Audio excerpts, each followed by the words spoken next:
Welcome to Rob and Tony's Cinematic Adventure. I'm Rob Wilson. And I am Tony the Quano.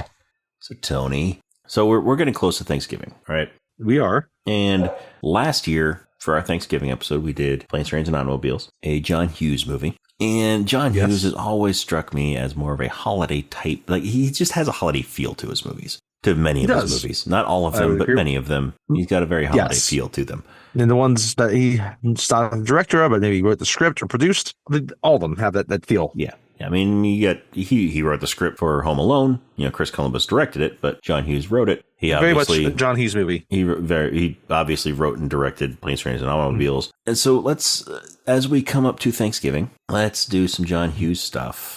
And I don't know if yes, there are a lot of John Hughes classics out there. I mean, John Hughes pretty much owned the 80s. He did, especially for a particular demographic. Yeah. Yes. Yeah, he owned teen movies in the 80s. So let's go with one of his top movies of the 80s. And let's talk about The Breakfast Club.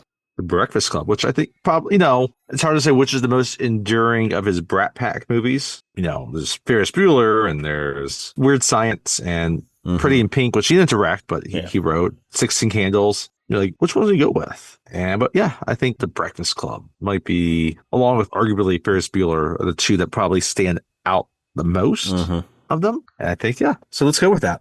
Let's talk about The Breakfast Club. Now, this movie, before watching it for the podcast, I'd never actually seen it all the way through. I'd seen bits and pieces of it over the years. Right. And it's a hard movie to avoid bits and pieces. It's ingrained so much in the cultural zeitgeist that, you even if you haven't seen it, you know the story. You know the basic story, the basic beats, the actors are in it and who they portray. Yeah. And this is one, and it's one that I had never actually sat down and watched all the way through until the other day when I watched it for the podcast. I mean, even it's the song that was written for it. Yes. Like it's it's endures, right? Mm-hmm. And I think even if you weren't one of a teen of that generation, it's hard not to see yourself kind of within the movie or even reference it somehow, even if you're only slightly aware of it. Yeah. In terms of the actual movie. Yeah. And so it's even today, there's still, not as many references to it as there were when we were growing up. But still, today, you still, people of the current generation are still. It's a full-fledged Gen X movie. Mm-hmm. But even us being kids that were born like right in the mid-'80s, right? Yeah. And it's still an influential movie on our generation. Us that we're still sort of the in-between generations there. And granted, we're kind of on, you're not, you're the baby of the family. I'm the baby of the family. So we have older siblings that are fully fledged into that Gen X. Yeah. That culture. So, we, in some ways that helps drag us into that worldview a little bit. But we were kind of in those tweeners between, the Zennials or the Oregon Trail generation. Yeah. Where it was still very much a part of kind of our cultural speak. Mm-hmm.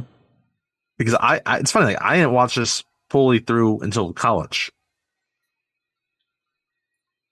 And it was, I think it was my second year. And it was, I got there early because I was helping freshmen move in.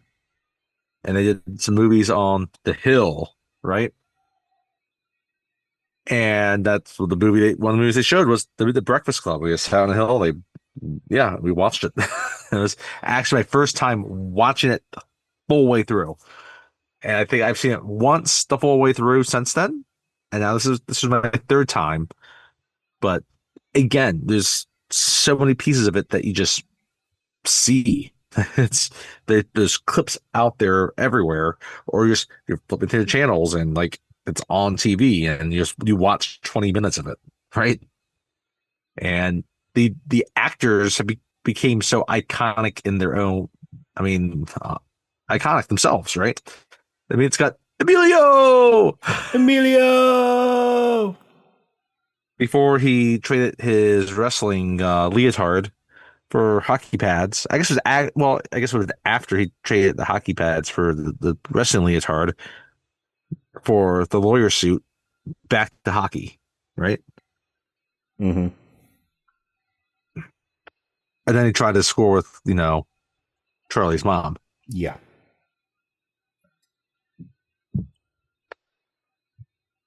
Ali Sheedy, Molly Shannon, not Molly. Molly Shannon. Superstar. Molly Ringwald. Molly Ringwald. Molly Shannon. That shows that, I was a teen of the 90s watching Saturday Night Live. Yeah. Superstar. Judd Nelson. Michael Hall, Judd Nelson, right? Paul Gleason, who we've had in a movie before. Paul Gleason, who we've had before. And it's funny, like Die Hard, just they Deputy Chief Dwayne T. Roberts. Perfectly two complete jerks. So one's the ultimate douchebag, and the other's just the jerk. Mm-hmm. And yep. he just like he plays basically the same character in Die Hard as he does here. Yeah. And I mean, this movie has some very, like, as much as it's like a somewhat lighthearted teen romp of a movie, it has some very heavy elements to it. It's got heft to it. And it's kind of like we were talking last week with Judd Apatow and some of the other Jason Segel stuff.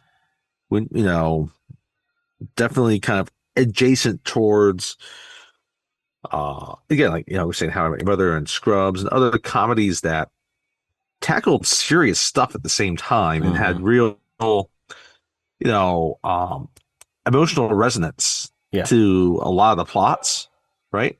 Mm-hmm. This deals with heavy stuff that's with, in it, even though it's, also a teen comedy. Yeah. Yeah. I mean, even just like in the opening credits, it's got some heavy stuff going on. Yes, it does. Like, it lays it out from the get-go. Like from the start, you realize that it's going to deal with some things. Yeah. And I mean, it just when it's introducing just going through the credits, I mean, I don't know if I should talk about this part now or if I should talk about when we're going through the credits, when we actually get into the meat of the movie. Because I don't know how much of a spoiler it is, or if just some of the background of some of the stuff that's shown there. So. Yeah, well, you want to bring it up now, or you can bring it up later. It's yeah. Yeah, I mean, the only reason why I would do it now instead of later is because it's literally during the credits. So then, I mean, there's some other stuff that would be later that would probably be explained a little bit later in the movie, because it has to do with some definite spoiler stuff. Okay. But this one, I mean, yeah, I'll go. Yeah, this one, I'll go ahead and talk about it now. Like in the credits, in the opening credits, when they're going through the different actors' names, right, of the kids. Yes. Right. Because you have the voiceover. You have Anthony Michael Hall's voiceover. Right. Talking there, and he's talking about the different types of kids. Yes. That they have, right? And each one is, as he says that type of kid, it shows that person's, something associated with that person. Right? Right. And one of them, as he says, the type of person, it shows a quote that's etched into the wall, into the brick wall. I don't like Mondays. Yes. Now at first glance, you would look at that and you think, okay, it's a kid doesn't like going to school on Monday. Typical kid thing to say. Monday's the first day of the school week. Kid thing. Anybody, any teacher could even say. It might just be a teacher saying, "I don't like Mondays." First day of the school week, first day of the work week, whatever. Who likes Mondays, really? Right? But there's actually a deeper meaning to that. There's a much deeper meaning to that. So, in 1979, in San Diego, there was a girl named Brenda Ann Spencer. Okay. Who one day, there was an elementary school across the street from her house Grover Cleveland Elementary. And she got a gun. She went into her bedroom. There we go with this. Yep. And started opening fire on the school across the street. Yes. And she injured 8 children and a police officer and killed 2 adults. Yes. In that shooting. And when she was arrested, when they asked her why she did it, she said, "I don't like Mondays." I don't like Mondays. Yep. And with the way that it's written on there with quotes, I mean, it's definitely a reference to that. Yes. And when you get to know these kids, there's one of them in particular that you could see being somebody that could turn out like that with the way that they're portrayed, at least at the beginning of the movie. Right. Well, I mean, that's the thing about it. It deals with real characters, and even though they look like archetypes, but that's the idea. This is supposed to look like archetypes, right? Yeah. And it's even laid out in that same narration that we'll talk about from Anthony Michael Hall. Yeah. And it plays off that because we can buy into these archetypes about ourselves also. And there's this thing, and we'll grab into this and they talk about, they mention later even about, obviously the kids in high school and you're still thinking about what you're going to look like 20, 30 years from now. Yeah. And there's not always necessarily a lot of real change. A lot of the same shit is the same shit. Yeah. Right.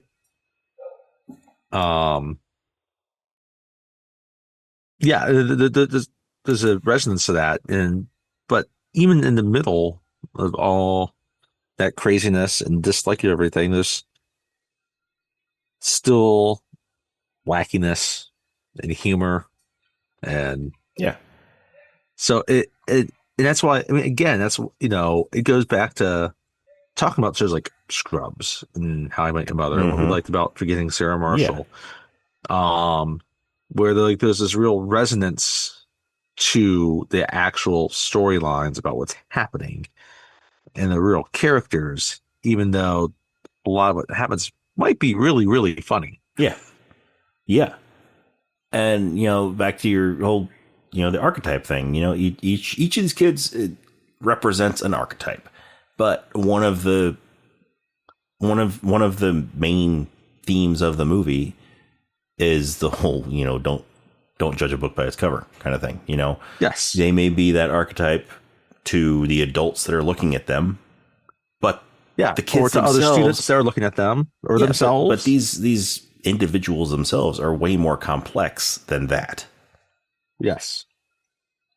I've always kind of thought about this, right? It's interesting to look at because it's,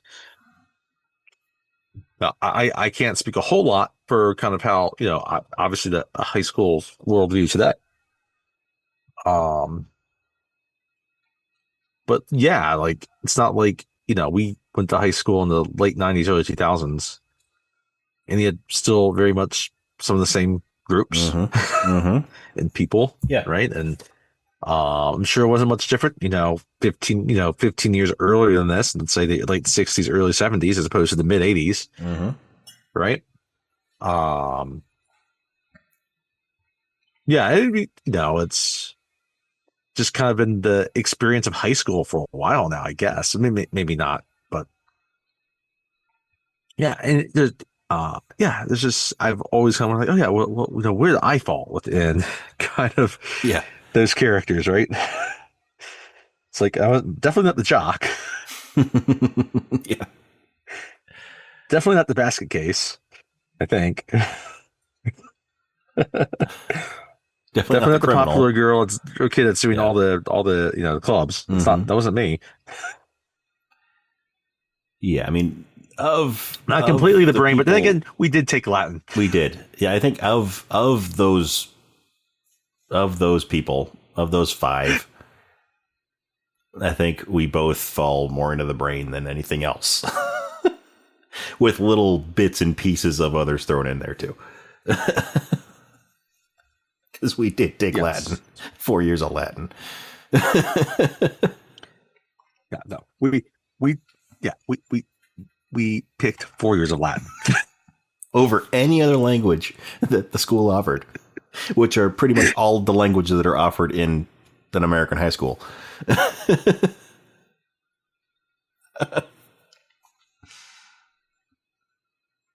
I would say, I think there's always a little bit of being that basket case too, but in a very different way than what's here. But that could be, I think that's the one that's most nebulous. You can go wherever. Yeah, I mean, but yeah,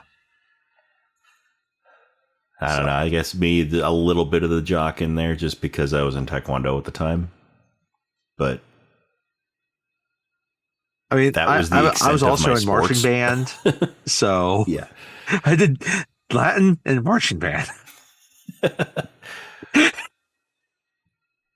So yeah, what's funny about it, we're talking about the cast though, right? And we mentioned most of the names already. John Hughes does have a small on-credit cameo as yes. the director, but it's really a small cast. It's been a while since we've had cast. a kind of a tightly contained small cast in one place. Yeah, maybe since Alien, excuse me, right? Yeah, it really is. It's comparable. Because we mentioned the main there. kids, right? And then we had, we mentioned Paul Gleason. I think the one we didn't mention was Ali Sheedy. Ali Sheedy, as far as the kids go. Ron Dean actually plays one of the parents, but again, he's kind of a very small role. And we also got John. The other one that actually gets multiple scenes that's on credit is Jonathan Chapman as the janitor. Yeah, well, that's one of the janitors. John Capellos is the main janitor, Carl. That's right. Yes. Or Capellos. That's why I don't see here. John Capellos. So yeah, he is credit. That's why I was confused. Yes. Okay. But yeah, you get it's basically the 5 kids, an assistant principal, and a janitor. Yeah. And even within the adults, like, we'll get to it. There's particularly one scene where the 2 adults that are in the school have a conversation with each other. Yeah. And it's an important conversation. It is a very important conversation. Because it fits nicely within the conversations that the kids have. Yeah. Yeah, it's insightful. Like, it's cognizant of that this is where the direction that things head. And it doesn't condescend to any of them. It's not judgmental. Even when like there's things you might say that's completely not acceptable. It's like, no, like these are people. They're gonna make these mistakes, right? They have their own histories, and you can't say what's going on internally that produces these actions or these thoughts or these words. Because even again, like you get this kind of with the assistant principal, you kind of get the kid's point of view for most of it, but then you occasionally get that glimpse from his or just kind of a third person perspective of it. And like, no, like, yeah, it's like, it's never truly judgmental of him either. Even though there's plenty of things you could judge him on, but then you step back and you think about it. It's like, okay, you can start to understand maybe where he's coming from, why he's responding this way. He's not one of those assistant, teachers or assistant principals or administrators that you get warm to, right? You just tolerate them and you try to obey them because you're supposed to. But they pull just enough back on him that you think, okay, there's more to him too. Yeah. Right? Because it gets back to the archetypes. He is the authoritarian vice principal. That's who he is. Yeah. But again, it gets back. That's the archetype.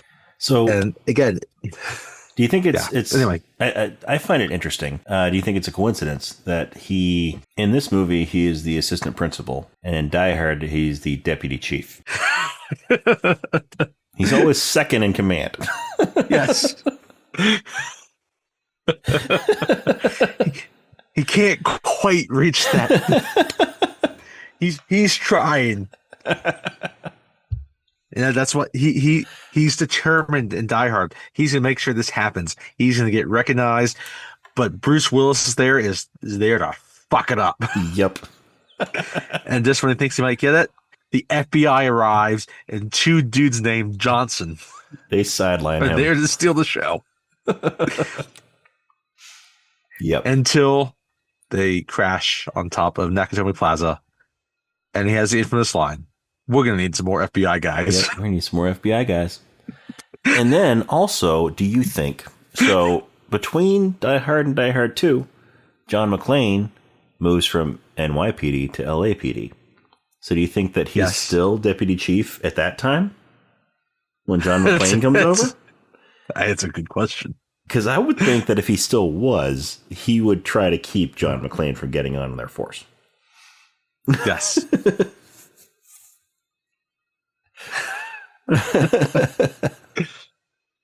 But there's never any reference to him in Die Hard 2. So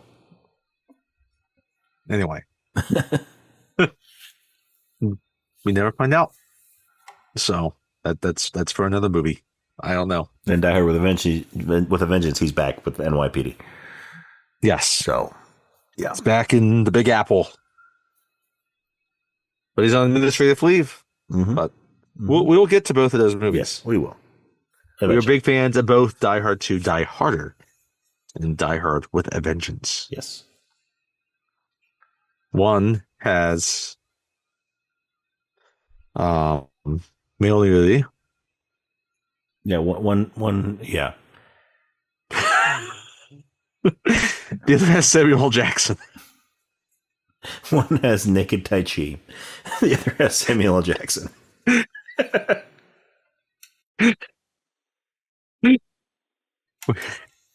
So his character is Zeus.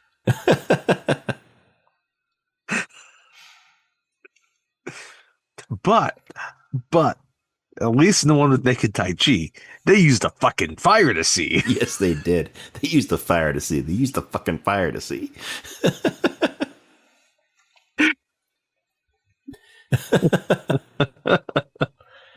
Anyhow, back to the Breakfast Club. Yes, back to the Breakfast Club. Yeah, so, I thoroughly enjoyed this because it's funny. Yes, I enjoyed it like, too. It actually resonant. Yeah, it's a good movie. Mm-hmm. It's worthy of the praise that it's gotten over the years. Yes, absolutely. And again, like it's resonated Gen X a lot, but it can continue to hit with other generations and other audiences. Yeah. You don't have to have been a high schooler in the mid 80s to appreciate this movie. Yeah. You could have just been born in the mid 80s and still appreciate this movie. That's right. Maybe you're born in the mid 90s. You can appreciate this movie. Hopefully, if you're born in the mid 40s, you appreciate this movie. Well, if you're born in the mid 40s, then you may side a little bit more with Mr. Vernon. Yes. Damn kids. That's the bull, you get the horns. Now you're 80. You're like, damn kids. Mess the bull, you get the horns. He was just thinking back to his Woodstock days. Yep. Simple as. Yep. Anyway, shall we get into it? I think we should get into it. All right, let's get into it. As always, spoiler alert, we are going to be talking about this entire movie, beginning, middle, and end. So if you have not seen it and you don't want to be spoiled, then pause the podcast, watch the movie, and come back and listen. If you have seen it or you just don't mind being spoiled, keep on listening, but you have been warned. We are going to spoil this movie. So, that said, this movie does have Emilio, which this is not our first. It does have Emilio. I've only a second movie with him. Yes, It is not our first movie. It is our second movie with him, and it will not be the last movie with him because I'm sure we are going to be doing another Emilio movie at some point. Yes. Little Weapon. Maybe not. Yeah. I don't know. I would be surprised if we didn't do Loaded Weapon, or rather, National Lampoon's Loaded Weapon 1. That's a great movie.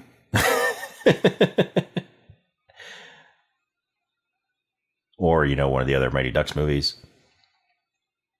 Yeah, you never know. We will find out. Young Guns. But until then, we get Don't You Forget About Me. Yes. Played over a title card with a David Bowie quote. Mm-hmm. Mm-hmm. Mm-hmm. And these children that you spit on, as they try to change their worlds, are immune to your consolations. They're quite aware of what they're going through. Yep. Right? And then it shatters and it reveals a high school. And we get a monologue from Anthony Michael Hall. Yes, and we don't quite know what that monologue is from yet. But it's pretty clear, like within 5 minutes of the movie, of what it's going to end up being. And within that, he reveals the date of where we are, right? Yep. He says it's Saturday, March 24th, 1984 at Shermer High School in Shermer, Illinois. And he's basically reading a letter, or writing a letter, whatever way you want to view it. Where it just says, "Dear Mr. Vernon." And he goes on, "We accept the fact that we had to sacrifice a whole Saturday in detention for whatever it was that we did wrong. What we did was wrong."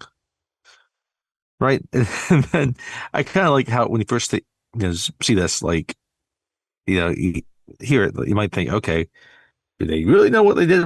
Or are they unsure of what they did? And they all know what they did. They're right. They all admit what they did was wrong. Yeah. I guess, except for the basket case, but we'll get to that. Yeah. Right. I mean, eventually we learn what each person did, but yeah. But we think you're crazy to make us write this essay telling you who we think we are. What do you care? You see us as you want to see us, in the simplest terms and the most convenient definitions. Here we go about the archetypes, right? It lays it all out very quickly which ones we're dealing with, right? You see us as a brain, an athlete, a basket case, a princess, and a criminal. And each of these archetypes, when he's going through those, it shows a brief glimpse of something that represents that character in the movie. Yes. Right. Because we were seeing shots around the high school while this is happening. And so, it shows things that represent. And then, as you were saying earlier, you have one that says, "I hate Mondays. I don't like Mondays." Right? And that's when he's talking about the basket case. And then when he's talking about the criminal, then it shows a locker that says, "If you open this, you'll die," or something like something along those lines. Yeah. Something you open very this locker and you die. And the princess is I think it's a flyer for the prom or something like that. And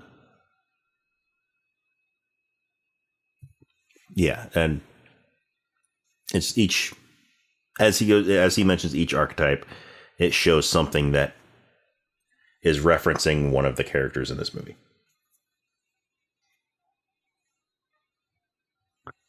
Anyway, continue. And then, so it doesn't quite finish his whole letter, but it does finish with this before it kind of gets cut off.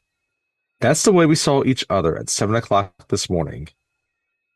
We were brainwashed." And it kind of cuts off there, so you can understand he's cut off mid-sentence, right? And so we're going to be waiting the rest of the movie to finish this letter. Yeah. But then we cut to be introduced to the first of the characters, and it's a Beamer that pulls up. And this is Claire, the princess. Yes, Molly Ringwald. And she's being dropped off by her dad. And she's like, "I can't believe you can't get me out of this. It's absurd." Right? So she's acting stuck up. She doesn't stop. Her dad's dropping her off in a BMW. Yeah, and this is the only character that we find out before detention even starts why she's in detention.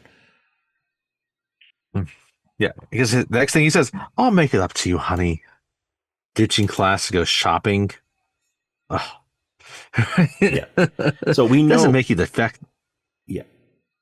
So we know right off the bat that she's in detention because she ditched class to go shopping. Right. And she thought that she could like just use her dad because she's using her. She's a girl and her dad's rich and whatever. And that, yeah, she could just easily get out of Saturday detention. Right. But nope. She just rolls her eyes, goes about her business, and walks up to the school. Right. The next car we have is Brian's car.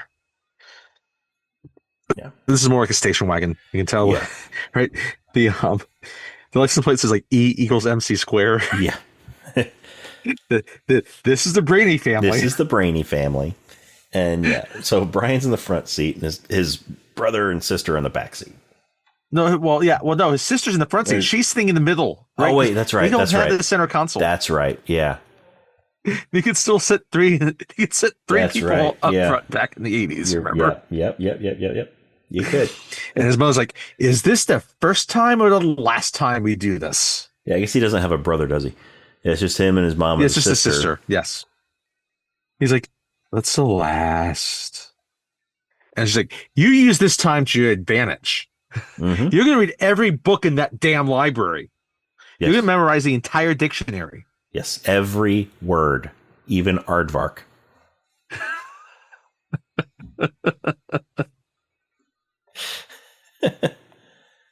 From aardvark to like, zoot suit.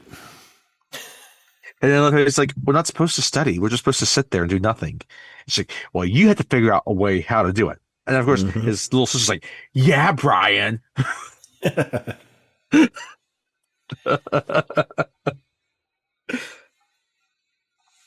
But then she gets out, right? And so, Yeah. again, okay, now we have the brain. Brian is brain. Hey. Hey, look at that. How do they figure that one out?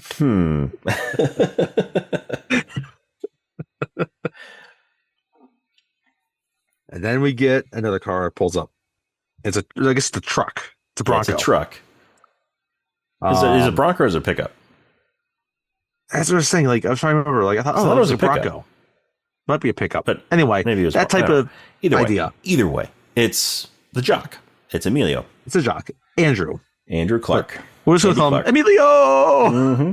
Emilio. But no, Andy or Andrew Clark. Yeah. And obviously, he's a jock, right? Yeah. He's got his Letterman jacket on.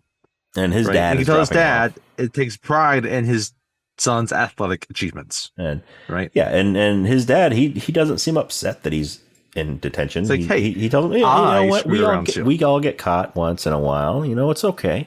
You know, and he's like, "He just got caught. That's all. It's fine." It's like, but he's finally he's like, "But no, you can't really get caught." And like, no, like you got to do this because like you can't miss a match. Like that, like you need a scholarship. Yeah, I mean, you can tell right there that he's the father that, you know, loves the fact that his son is in some sport. We don't know which sport yet, but he loves that he's in the sport. He like has you can tell right here that, you know, his father has sort of pushed him into sports. And he's not upset that he has caused trouble either. He's just upset he got caught. Yeah. Because he doesn't want his son to be a discipline case. Because like if he's a discipline case, he's not going to get the scholarship. Yeah. Right? Yeah. He doesn't have to have great grades. He just has to get good enough grades, not get into trouble, and be a good athlete. And he'll get a scholarship. Yeah. That's what he's concerned about. Right? And what's got to maintain that C average. So we the first three in particular, this is where, because the next we'll get with the next two in a minute, but you get three interesting different parent reactions, right?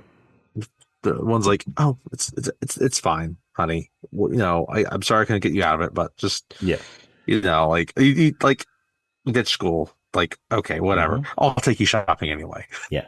Then there's the you don't ever do this again. Like, you can't do this again. Right? This is right. And when you find out what he got for, like, it would feel like they should be far more Yeah, concerned about exactly. what's happening with him. Exactly. Yes, we'll get into that. But yeah, that's something that would But warrant way more the than bigger just one concern is that detention. he has detention as opposed to what's actually going on with him. Yeah. But then that's probably why that happened. Yeah. So, and then the other one's like, okay, yeah, no, like he doesn't care that his son's actually causing trouble. No, it's He's just concerned that his son causing trouble might cost the scholarship. Yeah. That's it. Right. 3 very different reactions there. So like it really effectively starts setting things up really nicely, right? Again, quick character because it's like a 90-minute movie. Yeah. These are nice, quick character introductions that give you what you need to know. Just to again establish the archetypes, but then give you a little bit more actually what's truly happening with them. You don't see it at first, but then when you reflect back on it, it's like, oh, yeah. So, next thing you do then is you get John Bender. And he's walking in. Us. He's walking in. He's not being dropped off. Nope. He's walking himself to school. He's got sunglasses on. He's got a coat. He's got a scarf, overcoat, and a scarf, right? And he's sort of just walking in. We don't really get a whole lot about him. Right? We just see him walk by. He just walks in. You know, he doesn't have a conversation with his parents because his parents aren't there with him. They're not there, and he walks like he's done this before. Yeah. Right. This is Judd Nelson, by the way, plays John Bender. Right, the criminal, right? Mm-hmm. He's just the one. Yeah, he looks like the type that just causes trouble, right? And he doesn't. But he can also tell like he walks like he doesn't care that he's going to be there either. It's like whatever. This happened before. It's going to happen again. I don't care. Right. So as he's kind of walking, past like the drop off circle, right? Another, kind of car pulls up. And this time we don't see the inside of the car. The other times we're seeing the inside. Someone just gets out. Mm-hmm. Right? This is the basket case. Allison. This is Allison. Played by Ali Sheedy. Right? And she just gets out and she just starts walking towards the school. That's it. We don't get anything else. Doesn't say a word. She's got, she's got messy hair. Her dress is kind of wild. Yeah, she's wearing all black. Right? Yep. And she just she's all in black. It's walks into school. Doesn't say a word, just walks in. And she starts to try. And here's the thing: she does kind of turn towards the car, but it really drives off before she even can take a step towards school. Like it drives off quickly, right? So it gives you again a slight bit of information towards that, which again you understand more in context later. And then it cuts to all of them. They're in the library. Right? And it looks like a typical school library, right? You got your shelves and you got these tables in the center. Although, I guess what a library would look like. Our school 80s, never had a library like this. No, this had 2 stories. This was a big library. This library was reminiscent of some, full on public libraries in some bigger cities. This is true. Not a school library. And so you have what? You have what? You got the jock and the princess, right? They're sitting at the same table. Right? Yep, you got the criminal, he's sitting at his own table. And then the brain and the basket case are sitting on the other side. Right? They each have their own table, but they're so there's two rows of tables, 3 tables back. And so the princess and the jock are sitting in the front on the left when you're looking at Bender's it. Table behind Bender's the table behind him. And then the second table on the right side is Brian, the brain. And then Allison is in the back table on that side. Yeah, brain, he's sitting, in front of in front of Allison. Allison. Yeah, Brian's sitting in front of Allison, right? And they're all waiting. And that's when Paul Gleason walk in. Richard Vernon. He's vice principal of Sherman High School. And Saturday detention is his domain. Yes, Saturday detention because again, is his domain. He is it. vice principal. He loves it. Yeah. There's no indication that he's married. He loves disciplining. I'm going to spend my Saturdays overseeing detention.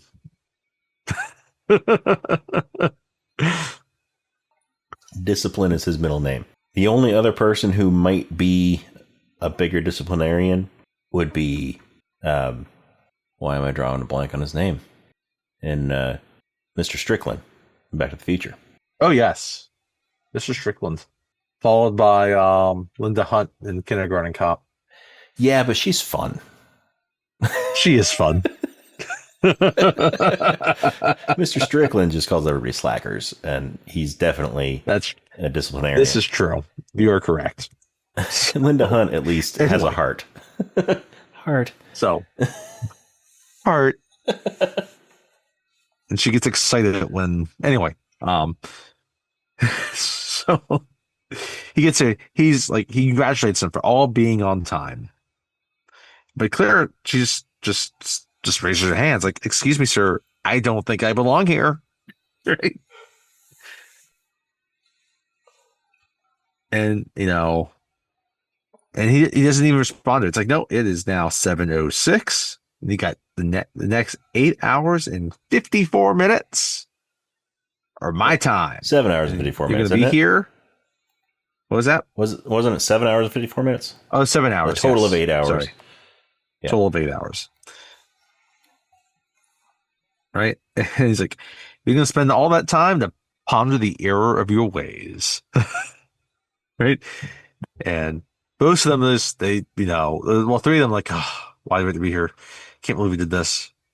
And then Bender, he's just being Bender, and he's spitting. He's sort of in the air. He's spitting up in the air, catching it in his mouth, and he's just sort of He's got his feet up on the chair next to him, and he's sort of leaning back. Just you can tell he's been in this before. Not a care in the world. It's like whatever. He's done this before. Ali Sheedy in the back, just sort of there. Just there, she's not. She doesn't really say anything for the first half of this movie almost. There's third half of this movie. Yeah, she's just there. There's occasionally where it cuts to her and she has this reaction. Mm-hmm. And that's it. At one point, she just screams. And it's funny, you can tell that the of the five, right? The four of them are pretty well familiar with each other, right? They know that Emilio is just one of the jocks, right? He is the star wrestler, right? Claire, everyone knows Claire, right? She's the princess. She's the popular kid. She does all the clubs. Her daddy's rich, right? She's the queen. Brian's a geek. He's smart, right? And Bender's Bender, right? He's the one of the kids that just always gets in trouble. He's the rebel. He's the But Allison back there, no one really knows much about her. She's just there. Yep. Right. I mean, they've all seen her in the halls. They've they know her. They just don't know. They know her. I think maybe you're maybe in my biology class. I don't know, but you're right. So it's but Vernon, he continues to talk, right? And he's like, you may not talk, and you will not move from these seats. And what's funny, he doesn't really enforce the no talking because they talk a lot in this movie. Well, also most of the movie he's not in there. He's not in there, exactly. So he can't necessarily hear them. Vernon eventually pulls the chair out from Bender's feet. So you're not going to sleep. And then he says, we're going to try something different today. You're going to write an essay. Describing to me who you think you are. 1,000 words. We are now framed within that reference of this letter that we were hearing Brian narrate to us at the beginning of the movie. Yes. So he's like, it must be, you've got to write a 1,000 word essay, and you can't just keep repeating the same word 1,000 times. He says 1,000 words, right? And he looks at Bender. He's like, when I say 1,000 words, I do not mean the same word 1,000 times. Mm-hmm. It's like, am I clear? And no, Bender's like, crystal, right? It's like, maybe you'll learn about yourself, right? And he's like, maybe you'll even decide whether or not you care to return to detention. Yeah. But the essay, is Brian's the like, subject Brian's of it. like, oh, for me, that answer's no. Yeah. Yeah. But no, the subject of the essay is, why am I here, basically? It's, Yep. you know, you're going to write an essay about why you are in detention. I like how when Brian tells him like, oh yeah, sir, like no, for me, like I know the answer, and he looks like, Johnson, sit down. It's like, yes, sir. Yeah. It's like, I'm gonna be, and then at the end, he's all right. I'm gonna be across the hall. So I guess My office is across the hall. His office is pretty much across the hall, right? He's like, I'm gonna be listening. He's like, no monkey business. He's like, he asks him like, any other questions before he leaves, and Bender has one question. He wants to know if Barry Manilow knows that he's raided his closet. Mm-hmm. And they all kind of chuckle at it. Like, it cuts to each of the other four. But we never get an answer. No, we exactly. never get an answer to that question. Does Barry Manilow might have just given to him? Yeah, he might have. We don't know because he never answers the question. He takes it as sarcasm, even though it's clearly a very serious question. It's a very serious question. Maybe the wolf was fixing something for him. Maybe. And he had Barry Manilow, and he talked to Barry Manilow. I was like, he needs some clothes. Yeah. And so Barry Manilow, can he have your clothes? Yeah. It's like, that very well could be. Yeah.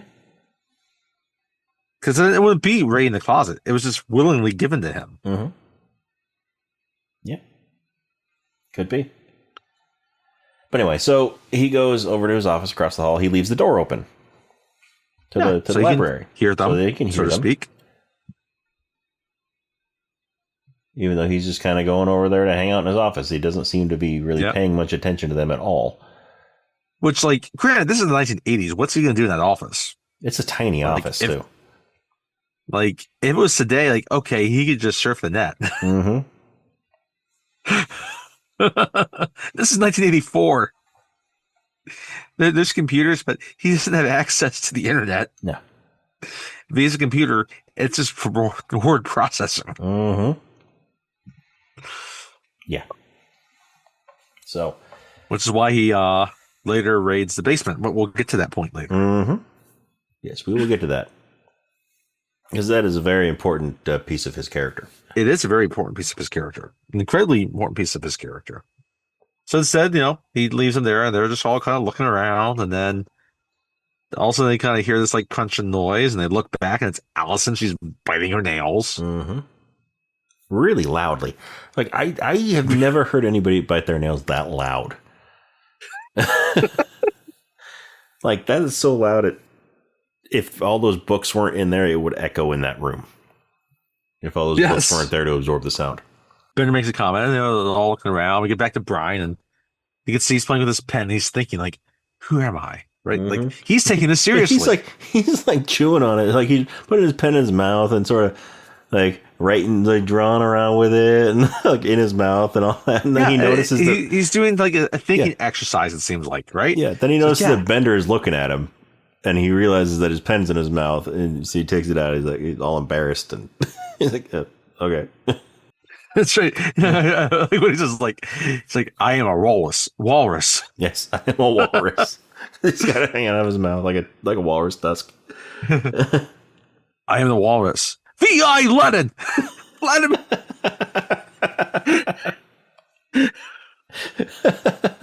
We haven't had a good Big Lebowski reference in a while. No, I was not expecting that there. In at least a few episodes.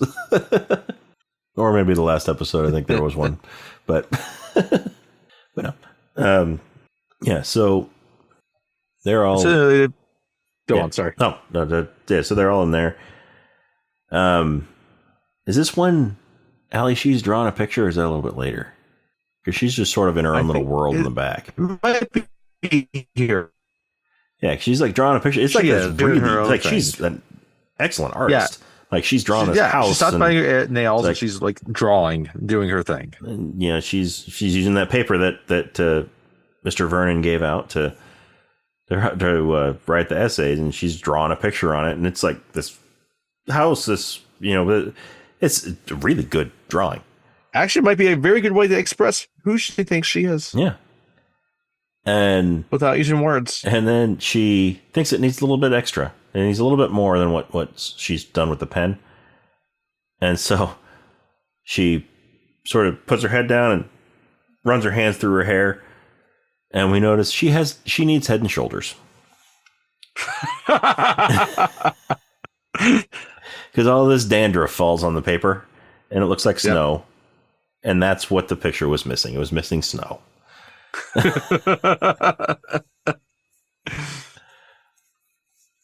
The thing goes around. Claire still thinks it's ridiculous, right? And Bender's not going to do anything about it. He crumbles up a paper. And he says, like, what do we just do if we had to go to the bathroom? Right? We're not supposed to leave our seats. Right? Which that question does get answered later, right? And it's like, and Claire's like, oh, please. Right? And Bender's like, oh, if you got to go. And he starts unzipping his fly. Mm-hmm. Right? And then it's finally here Andrew speaks, like, you're not urinating in here, right? And he's trying to act tough. Those, like, the first part of this movie, when he interacts with Bender, he's trying to act tough. Yeah, he's trying to act tough. He's trying to be that jock. He's trying to be, you know, the tough wrestler. Again, he's a wrestler. He could probably pin Bender. Bender's also a big guy himself. Yeah. So he could probably hold his own on that initial attack if he had to.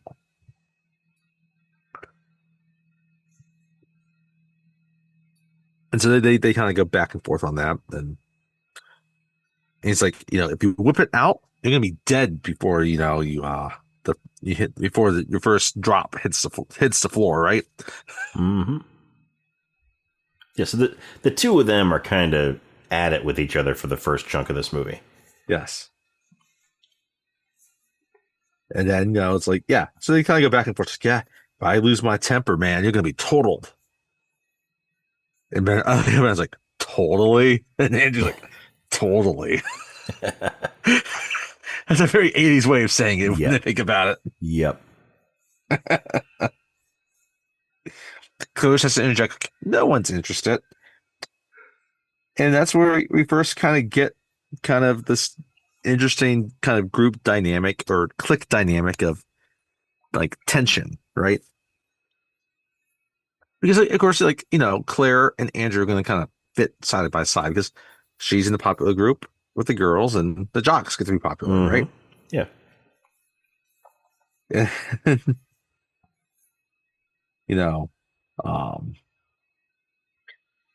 Bender finally is like, oh, well, what did you get? Finally looks at Andrew like, well, what did you do to get in here? Right. And we don't really get a response. Nope.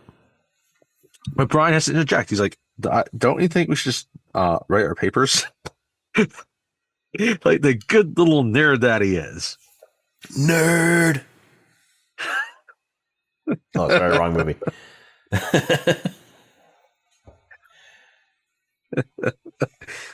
And that's when Andrew says, like, yo, well, just because you live in here all the time, like, you know, you don't need to be an ass. And right, Bender's like, it's a free country. Mm-hmm. And Claire's like, he's just trying to get a rise out of you. Just ignore him, right? And that kind of goes on, right? And then, you know, and Bender's finally like, oh yeah, I've seen the TV all, you know, like, aren't you like boyfriend and girlfriend? And, you know, they're trying to ignore him. It's like, oh, and he gets closer. He's like, are you steady? Are you lovers? He's just trying to get under their skin at this point. For that hot beef injection. Right? And Claire's like, just yell, stop it. And then Vernon from across, I was like, looks, I was like, hey. He's like, what's going on in there? And, you know, he mutters on his breath. It's on. Bender, like he wants to cause some trouble, right? Mm-hmm. He wants to see how far he can push these guys. So he gets up and he gets to the door, right? It's like, how do we have a little bit of party in here, Yeah. right? He reaches up. And he takes So there's the the hinge out door. of one of It's got the door closer at the top, right? Yep. And so he goes up and he messes with that a little bit, and then pulls something down. We don't see quite what it is. Why he's doing this? Brian's like, you know that's supposed to stay open. Mm-hmm. Brian trying to be the good kid, little nerd. But so so Bender pulls something out of the door closer, and the door closes, and he walks back to his table, and then Mr. Vernon comes over. It's like, why is this door closed? Oh, before after it's shut, it's like they have a little bit of conversation first, like and she's like, oh yeah, there's 4 other people in here, and Brenda's like, oh, you can count. I knew you were more than just a jock. There's an ass.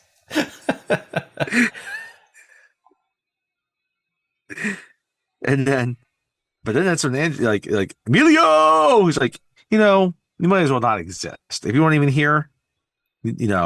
Oh yeah, so if he disappeared, it wouldn't make a difference, right? And he starts going like, oh, maybe I'll join the wrestling club, or maybe the prep club, and all these clubs, right? And I was like, oh, they went. No, none of these clubs would take you. Like, oh, well, why is that? It's like, I'm hurt. It's like, and Claire's like, oh, you know why guys like you knock all these clubs? And Ben, again, it's like, oh yeah, oh, please tell me, enlighten me. And he continues just to mock them with their clubs. Yeah. And then they look over the brain. It's like, well, oh, I'm in the physics club. I'm in the physics club and the math club. It's like, oh, and what do you do there? What do you do in physics? Oh yeah, I'm also in the Latin club. Yeah. And it's like, oh, and Ben's like, do you? And I like how Ben's like, do you belong to the Latin club and the physics club? And he's like, those are academic clubs. Yeah. And Ben's like, so? Yeah, because Claire belongs to a bunch of clubs, but none of the academic ones. I bet they do the same things you do in there, right? And then he's like, Brian, what do you do in physics club? And he's like, well, we talk about physics. We do Latin club. We conjugate. Yeah. We conjugate. Which we did a lot of that in Latin class. A lot of conjugating.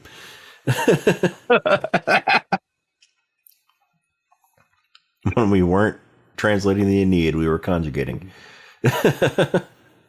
And so the mayor's like, oh, well, she says it's an academic club, but like you talk with each other. What that's social, right? So you can kind of say it's a social club. And Brian's like, yeah, I guess you can consider it a social situation. Which I kind of like some of this back and forth because you see that Bender's actually pretty intelligent. Yeah. Like he may not care about school, but he's smart. Mm-hmm. He's got street smarts. Who got ya?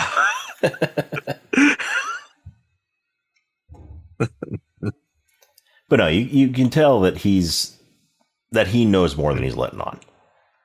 Yes. Oh, absolutely. And then Andrew's like, no, you gotta keep this down. We keep this up. Vernon's gonna come in here and I gotta meet next Saturday. I can't miss that meet. Right? He doesn't want all this hurt, all this fighting. Yeah.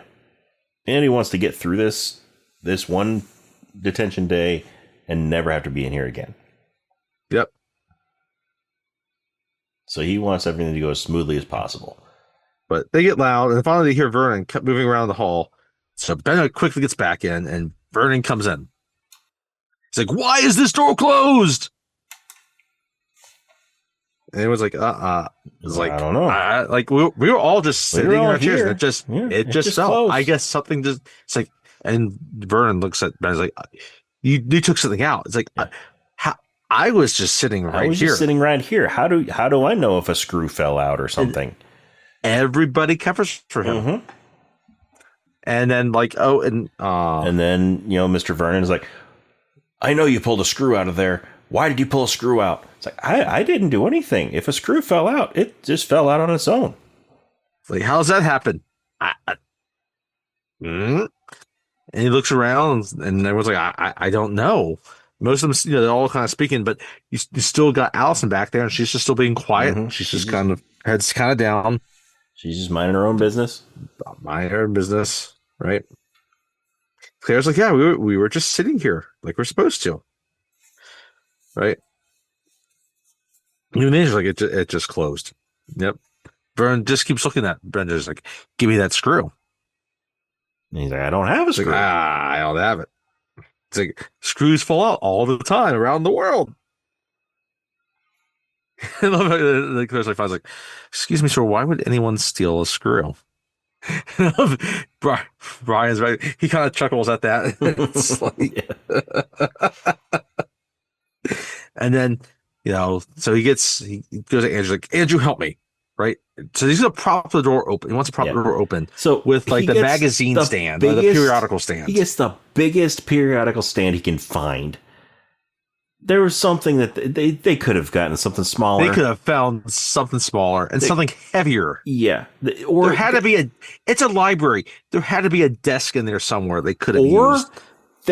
It's a school with doors doorstop all over the place. Exactly. Find a doorstop. There's got to be a doorstop somewhere in there. Just wedge it in there between the bottom of the door and the floor, and you're good. Yeah, no. I love how he gets the giant periodical stand. So now it's giant, and so now they push it forward in a way where Vernon is actually on the opposite side with his back towards the library. Yeah, so Vernon is inside the library, and Andrew is outside the library on that side, and so while he's doing this in the hall, and Bender is like, that door is heavy, it's never going to hold. And so they put it there, and the door pushes the stand against the other door. And yeah, Bender was right. It's not heavy enough to hold the door. It's a periodical stand. It's not that heavy of a thing. Yeah. And so now Andrew is stuck on the other side out in the hall. And so he's got to try to climb over the periodical stand. They could have asked Brian, like, you don't have to be that intelligent to know that you need one very simple machine to stop this, as we said. A doorstop. It's a wedge. Yeah. It's a simple machine. It's a little rubber wedge that you stick between the bottom of the door and the floor, and it keeps the door from closing. No matter how heavy that door is, you wedge it in there enough, and it's going to keep it from closing.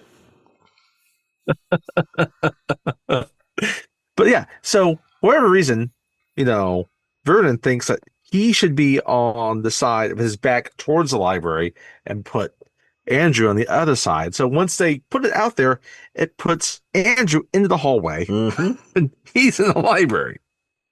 Yeah. Now Andrew has to climb over this massive periodical stand. And if they were going to, and then if they were going to keep it there, then Vernon would have to climb over the massive stand to get back to his office. And so I love how Andrew's trying to climb back up, he's like, watch the magazine, son. And then when he realizes that it's not going to work for that magazine stand to hold the door open, then he tries to blame it on Andrew. And you call yourself an athlete. I thought you were better than this.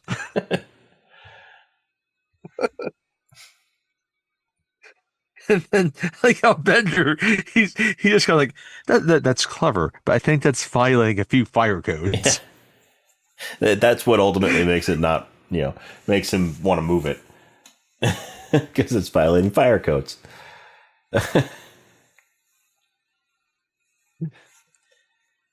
So they move it back. They move the magazine stand back to where it was.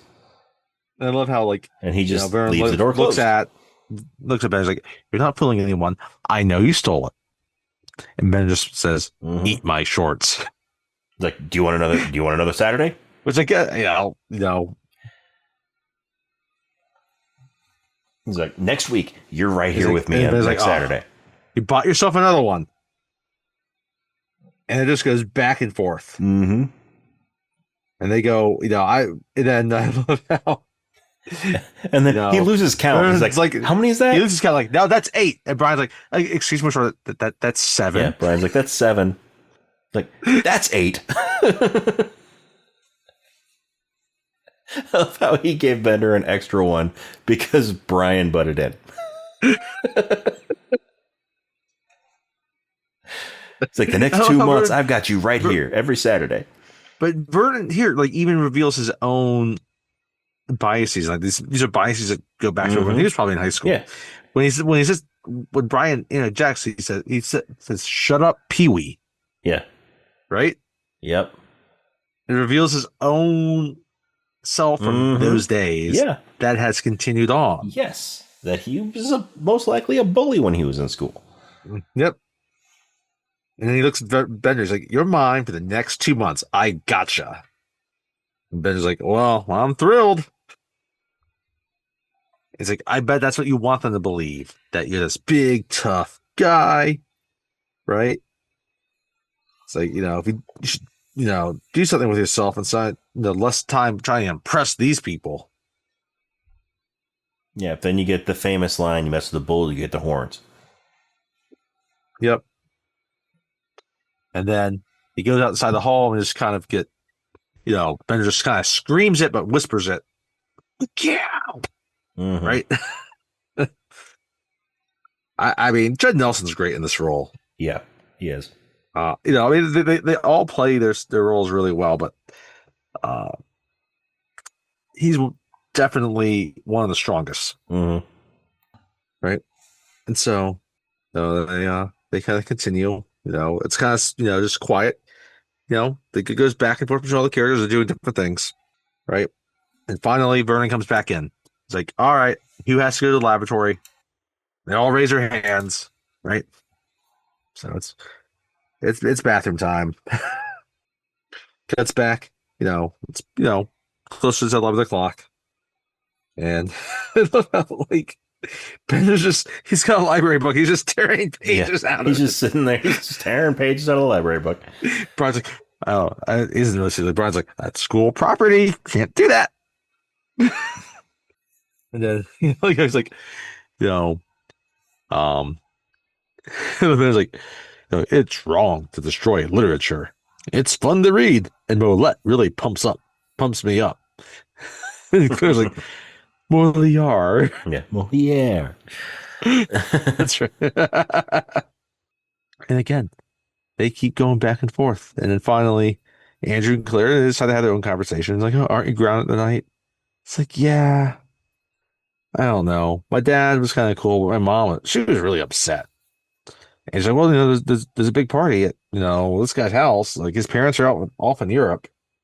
Should be wild. Right?" It's like, "Can he go?" And then Claire's like, "I don't know.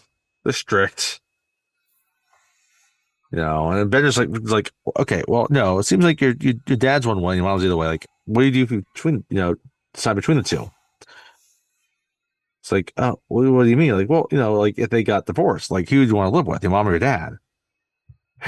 So this is a part where we really start to get to know Bender. Yes, you do. Yes. And why he is the way he is. So right now he's just investigating about Claire and her parents, and how she thinks about them, and she's like, "I'd probably live with my brother instead, either one of my parents. He's in college, he's older, right?" He's like, "I don't think," and she's like, "I don't think either one of my parents really actually cares about me."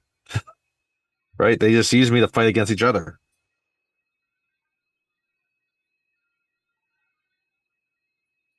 And then this is when you finally get Allison with a line. Yeah. Or not even a line. She's just like, "Ha!" Yeah, she screams. Right?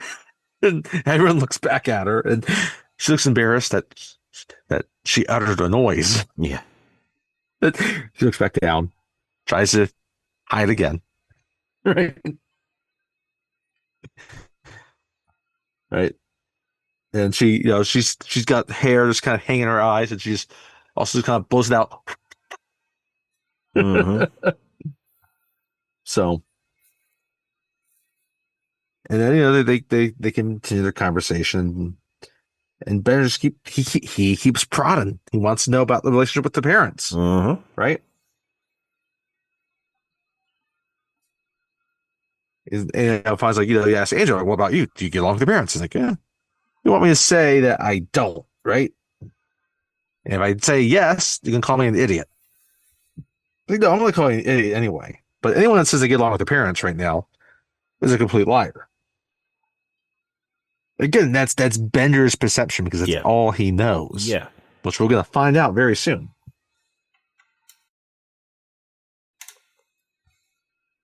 So Andrew, reveals that, his dad is the one that wanted him to get into sports. Yes. He doesn't really, he's not really all that into it. Now he's a championship wrestler because that's what his dad wants him to be. Mm-hmm.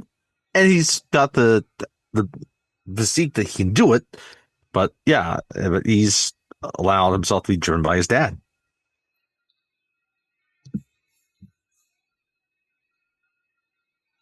And so then, he's, Andy's starting to get, fed up with Bender, him prodding him and everything. So he turns the tables on Bender. He's like, well, what about you? And this is when we find out about Bender's home life. Right. Because, before he gets in that, it's like, they go back, but it's like, what about, it's like, Brian kind of interjects as they're kind of going back and forth. Like, I don't like my parents either. I don't really get along with them. Their idea of compassion is just wacko. And Bender's like, what are you talking about? This is this is also just Brian trying to be part of the conversation. Yes. Which, okay. This is where I identify with Brian. Right? I identify with this, right? It's like, oh yeah. Like I kind of want to be involved with some of these things, but I don't know exactly what to say. Yep. So I'm just gonna So I'm just gonna say something. Try to get in there. It's like, oh yeah. I know what it's like to not always get along with my parents. Right? And then he's like, yeah, their idea of compassion is wacko. Right? And like you can tell like he really believes all this and he has these thoughts about it. Yeah. And he has his own way of expressing it, but he's trying to express it in their language. Yeah. And then Ben just looks at like, dude, you're a parent's wet dream. Like my parents, however, and that's where we get his story, which you can get into. Yeah, he's like, it was a banner year at the Bender household. But he basically he goes on and talks about how abusive his parents are to him. Right, how they hate each other and they hate him, and he's basically just used as a punching bag, by his father. Yep. And Andrew, he tries to contest that. He's like, you're just making this up. And so then he rolls up a sleeve. He's like, look at that. That looks just like a cigarette burn or a cigar burn, doesn't it? It's about the size of a cigar.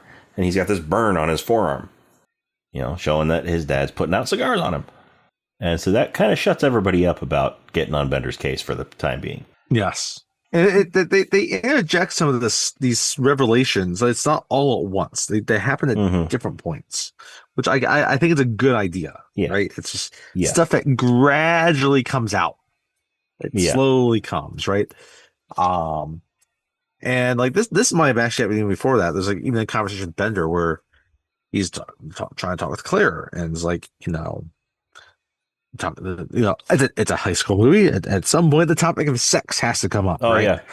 Yeah. And he's asking her if she's a virgin, and she won't answer. It's like, it's going to be a white wedding, isn't it? Right? And Andrew's like, don't leave her alone. Don't talk about this. Mm-hmm. Right? And it's like and Bender just wants to know. It's like, okay, well, tell me, have you actually even been kissed? Have you ever been felt up over the bra, under the blouse, shoes off? Hoping to God your parents don't walk in. right? It's like, and Bender's like, over the panties, no bra, blouse on button, Calvin's in the ball, on the front seat, past 11 on a school night. Angie's like, shut up, leave her alone. Right? And Bender's like, how many friends of yours are going to make me shut up? Right? Yeah, and then that's when he's like, just me. And this is when they actually get into it. So they square off with each other, right? They're in each other's faces, and so when Andrew's like, "This is when that famous quote, 2 hits, me hitting you, you hitting the floor," comes in. Yep. And then we also learn that Bender has a switchblade. Yes. So yeah, Bender pulls the switchblade, and then that's when Andrew's like, "Oh, whoa!" And he just sticks it in the table right there, right? Mm-hmm. Yeah, he sticks it in the table right. He's a greaser. He sticks it in the table right in Allison's table, and so once it sticks in the table, and she pulls it out of the table and sort of pockets it or puts it aside, and then Bender takes a swing at Andrew, and Andrew grabs his arm and takes him down to the ground like a wrestler would. Yeah, exactly. He takes him down and pins him on the ground. And yeah, and they don't really go any farther than that with it. They get up fairly quickly. Yep. But we also get a scene with kind of within that was when Carl, the janitor walks in. Mm-hmm. Right? Played by John Kapelos. Hell, he walks in. He looks at Brian. He's like, "Brian, how you doing?" He's like, "Brian, how you doing?" And Bender's like, "Oh, is your dad Brian's the janitor?" Friendly to the janitor. Yeah. He's like, "Brian, is your dad the janitor?"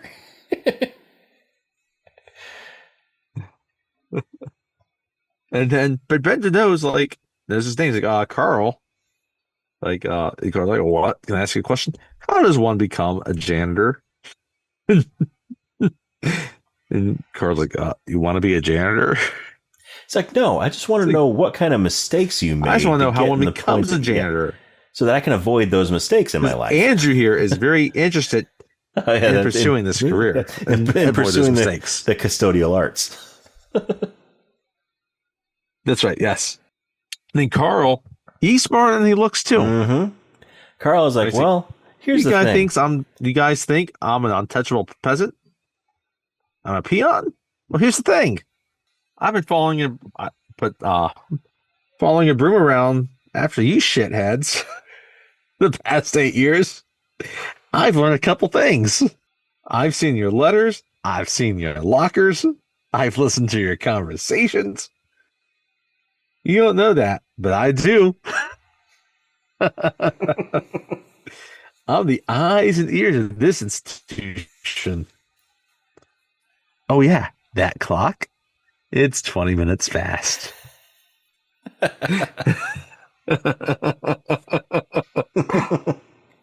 Right. So we've had all this kind of going on. We've almost hit midday. Vernon walks it back in. He's like, it's 11:30. 11:30. It's time for lunch. So I guess he's still been holding their lunches because, like, they all have their lunch. Yeah. Yeah, which they didn't have lunches when they walked in, did they? Yeah. No, we don't see that. Yeah. But they have lunches. They all have their own lunches. The giant bag that Andrew has. No, he's got to make weight. He's got like a grocery bag full of food. But no. That extra apple's going to make sure he's not, a pound under. Yeah, but yeah, so half a pound under.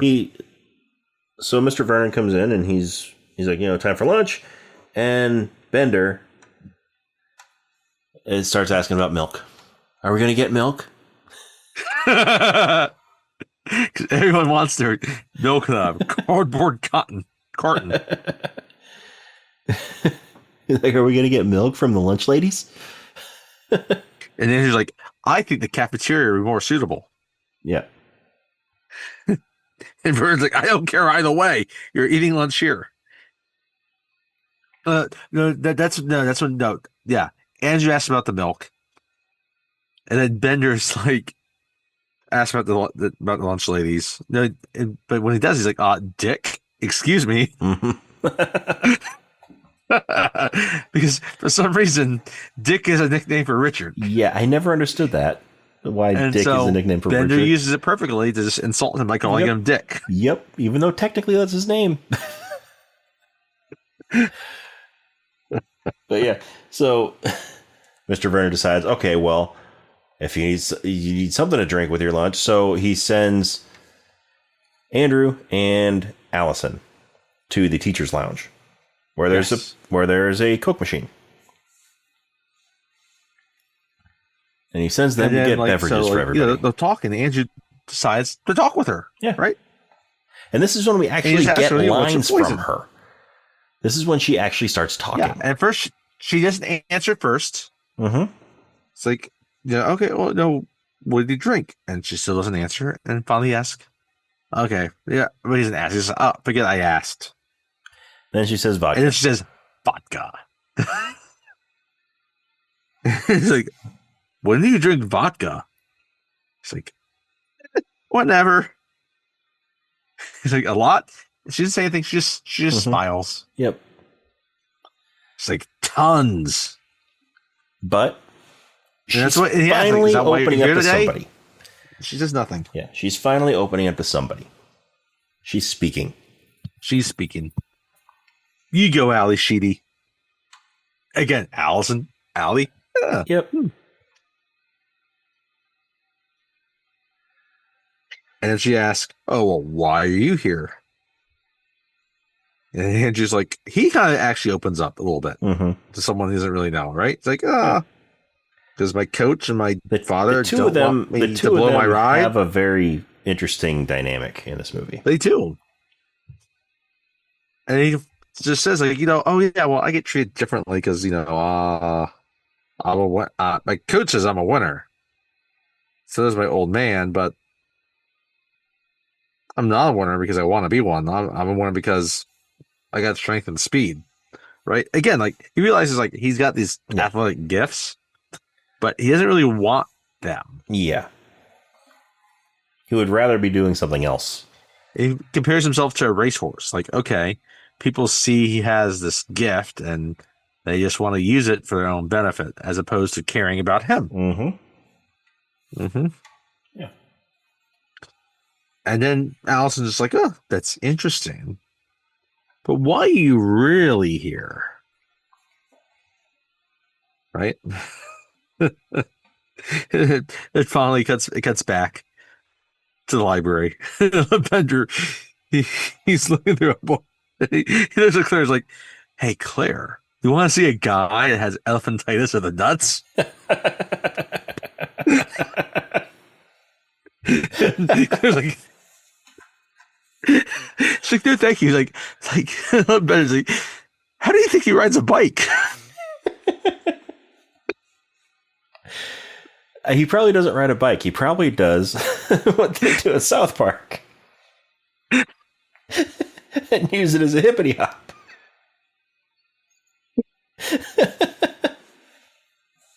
We just plop it in a wheelbarrow and just like, there you go.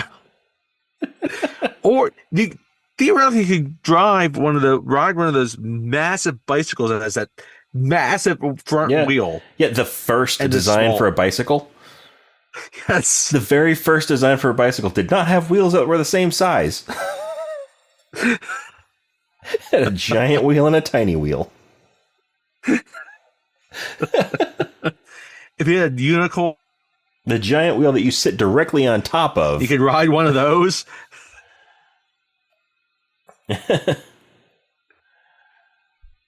How was that the first bicycle design? I don't know. Was not expecting that to come up in this episode. I wasn't either. Thank you, Bender. Yes, thank you, Bender. He won't leave it alone, though. He's like, it's like, oh, like, you wouldn't consider dating a guy like this? I mean, he probably has a great personality and a great dancer. and he has a cool car. Like, but he'd have to ride in the back seat because the nuts take up both. Yep. He's like, yeah, his nuts ride shotgun. And Claire's like, you know what I wish I was doing? I was like, watch it. Brian's a cherry. And Brian and Claire's just like, I wish I was on a plane to France. Because, of course, she would go to France. Because, you know, she's one of those kids, right? Yeah. But yeah, then Bender keeps on going on about. And Brian's like, oh, I'm not a cherry. And yeah, so when Bender's, talking to Claire about Brian being a cherry, then Brian is like trying to motion to him, stop. No, I don't know. Don't say it. Don't say that. He's like motioning to her. He finally motions to her. And so Bender's like, oh, okay. He's it's clicking in his head that Brian might have a crush on Claire. And and Brian, yep. And so he just starts poking the bear a little bit. Yep. And it's like, oh, you weren't motioning to Claire that? And it's like, no, he's lying. Right? It's like, he's lying. I've done it. Like, were you not motioning to Claire? It's like, yeah, I was, but it's well, have you? Are you or are you not a virgin? He's like, no, I'm not. I'm not. I did it with a girl. No, well, who is she? Does she go to the school? Does she go to the school? No. She lives in Canada. Oh, so the girl that you had sex with lives in Canada.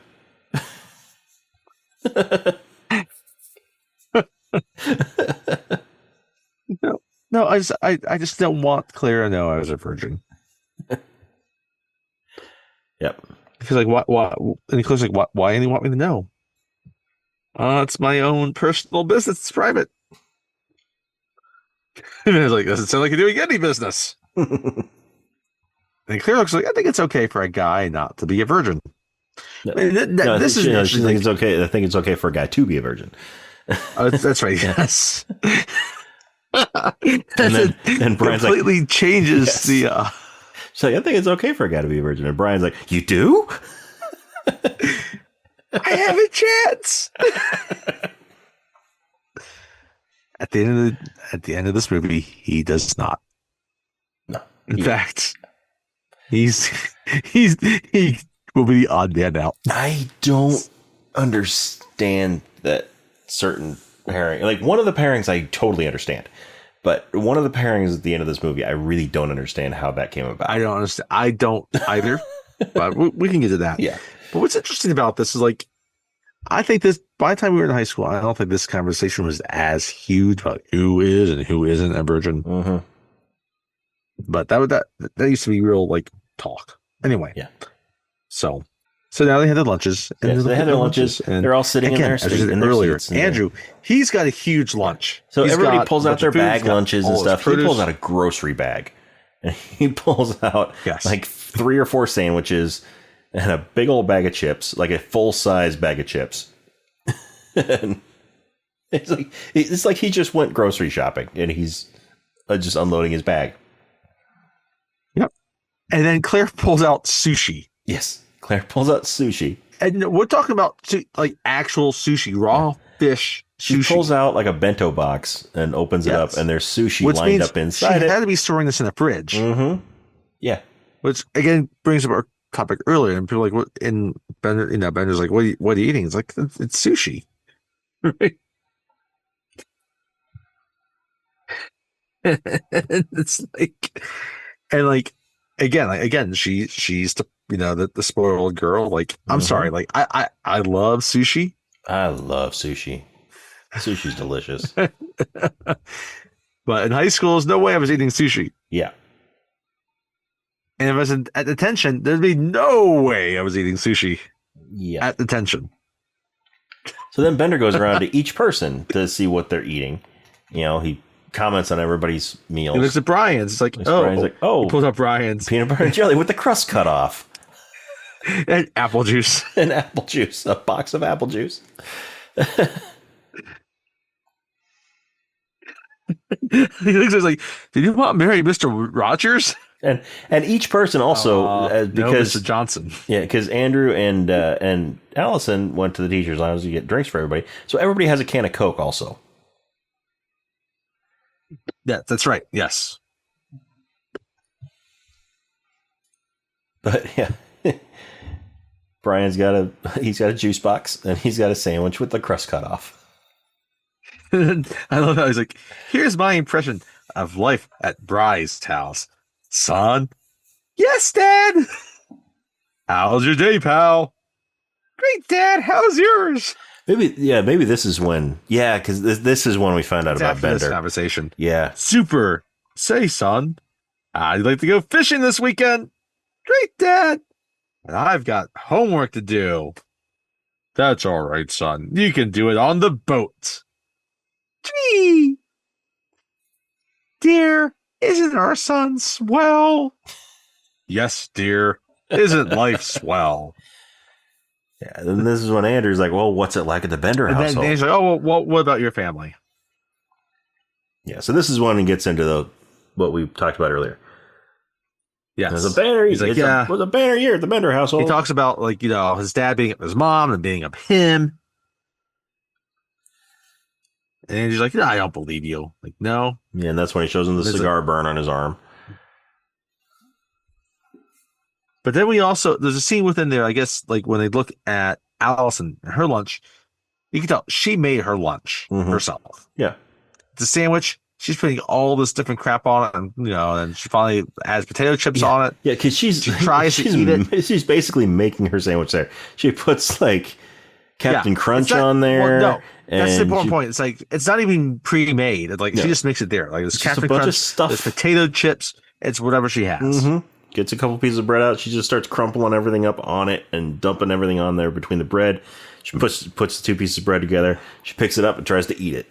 And it just mostly just falls apart, right? This is nothing to bind it together, right? And then it proceeds as we just said. So they finish their lunch, right? And Vernon kind of walks in the hallway and he's talking to himself about coffee, right? And then, first Vernon is sitting in his office eating his lunch, and he goes to pour his coffee. He goes to pour coffee into his cup, and the lid of his thermos comes off, and it dumps coffee all over his table. Yes, all over his desk. And what I like about there's little subtle clues about him in this as well. Like there's a calendar in his office, and it's like one of those tool calendars with a lady in like a bikini or minimal clothing, right?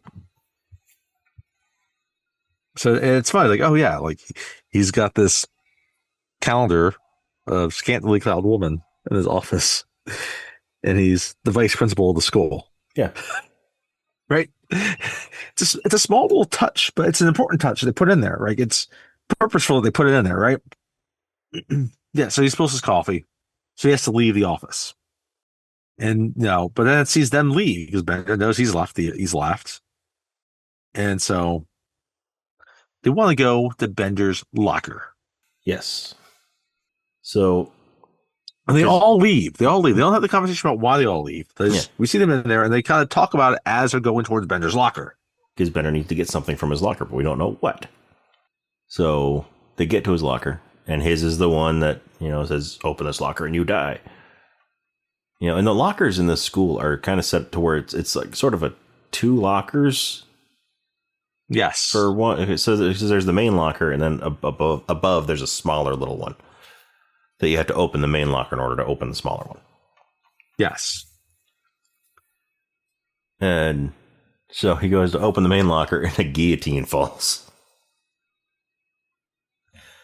He's got a guillotine set up in there. And so, once that drops, then he reaches in and hits the latch to open up the top locker, the top mini locker, and he pulls out a bag of weed. It's like, oh, this is why I came here. It's not only out of the library, now they're with Bender. He's got weed. He's got drugs. This is right in the middle of just saying no. That's right. So they're walking back, and Andrew and Bender are having a disagreement about how to get back to the library most efficiently. Yeah. And Like there's the activities hall, the cafeteria, right? Bender wants to go through the cafeteria. Andrew wants to go through the activities hall. And so Andrew starts going toward the activities hall, and everybody else follows him. And Bender, he kind of just ends up going along with them because, everybody else is going one way. And they're not wanting to follow him. But the whole way, he's like, you're going the wrong way. I honestly, I'd be listening to Bender here. Yeah. He's probably Yeah. learned how to best navigate things. Yeah. And in the meantime, while they're going through the halls, Vernon is also going through the halls. Yeah, he's just going through the halls doing his thing. They hear him coming down the hall up ahead, and they have to stop and go back around. It's very much like a Scooby-Doo episode where they're trying to avoid one of the bad guys, and they're just going through different doors and popping out of different places. So they get down to the activities hall, and there's a one of those little one of those gates, accordion gates. Yeah, there's an accordion gate that's locked, and they can't get past it. And so this is when Bender's like, "Oh, I told you, we need to go through the cafeteria." And then they hear Vernon coming, and there's nowhere they can go. They're all going to get in trouble. So Bender decides to sacrifice himself for the good of the group. So he takes his weed and he shoves it down Brian's pants. And then he runs back, starts yelling, getting to get Vernon's attention. And Vernon, he hears the yelling, and so he's trying to triangulate where it is. And they all go off. They're going to find their way back the proper way to get back to the library. Mm-hmm. And he finally, we keep hearing the yelling, and Vernon discovers where it is. He hears it's coming from the gym. Yeah. And so he gets in the gym, and Bender is in there. He's throwing basketballs into the hoop, And so, Vernon gets in there, and he starts yelling at him and takes him back to the library. And by that time, everybody else is in there. They're in their seats. Like nothing happened. They have not moved anywhere. Mm-hmm. They have been doing the correct thing. Yeah. And he's like, I regret to inform you, you will be without Mr. Bender's services for the rest of the afternoon.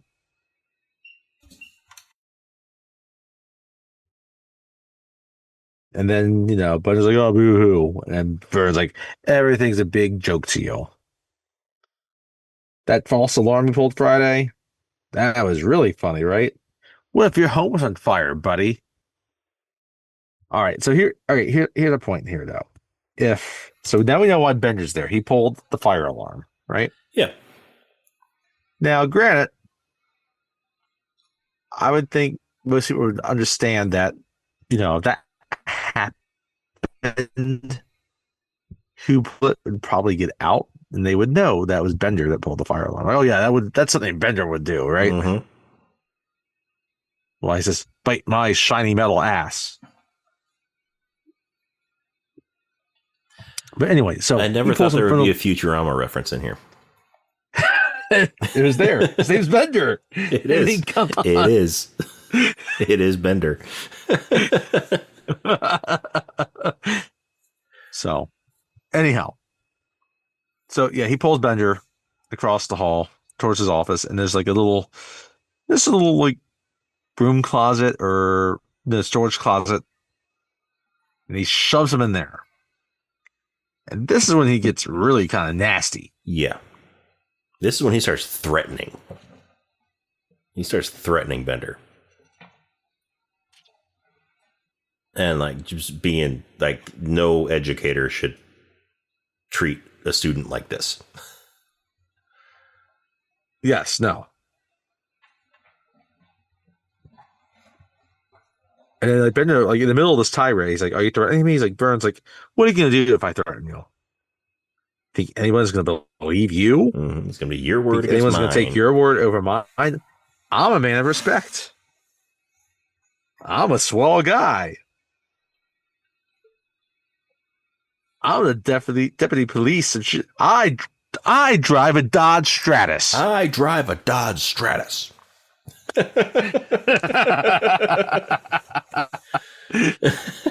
Which I mean, yeah, that came to mind as well. Like I've been waiting for that reference. Yep. For this show, and this was the perfect time to bring it up. Yes.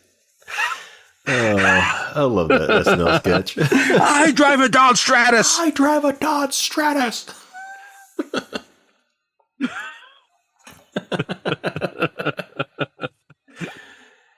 But anyway, he's like, no, I'll let you take the first punch. Let's go. Yeah, let's do it. He's like, right here. Come on. But Bender does not take the bait. Nope. And then Vernon says, that's what I thought. You're gutless. But like, there's an aspect to this, like where he sees it with his dad probably. His dad's probably trying to go to him, but punch him back. Yeah. And he doesn't do it. Yeah. Right? So the next scene though is Bender pulls a John McClane and starts crawling through the ducts. Yep. So Vernon leaves him in there. He locks the door. Die hard, but he locks the door, and so Bender's so just in there by himself. Yeah. So Bender, he sees it's a drop ceiling, so he pushes up one of the ceiling tiles and he climbs up there, and he's climbing through the ceiling, and he makes his way over the library, and then breaks through the ceiling. And falls in the back somewhere. Well, I like how he's talking to himself like a joke about this naked blonde. She walks in a bar with a poodle and a 2-foot salami on the other. Right? And then he's like, the naked lady says, and then as it falls, like, oh shit.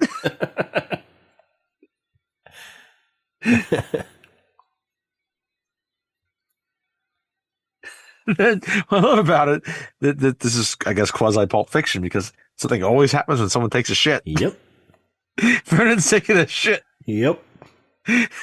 And he hears Bender crash through the ceiling. He's like, oh, he's like, good God.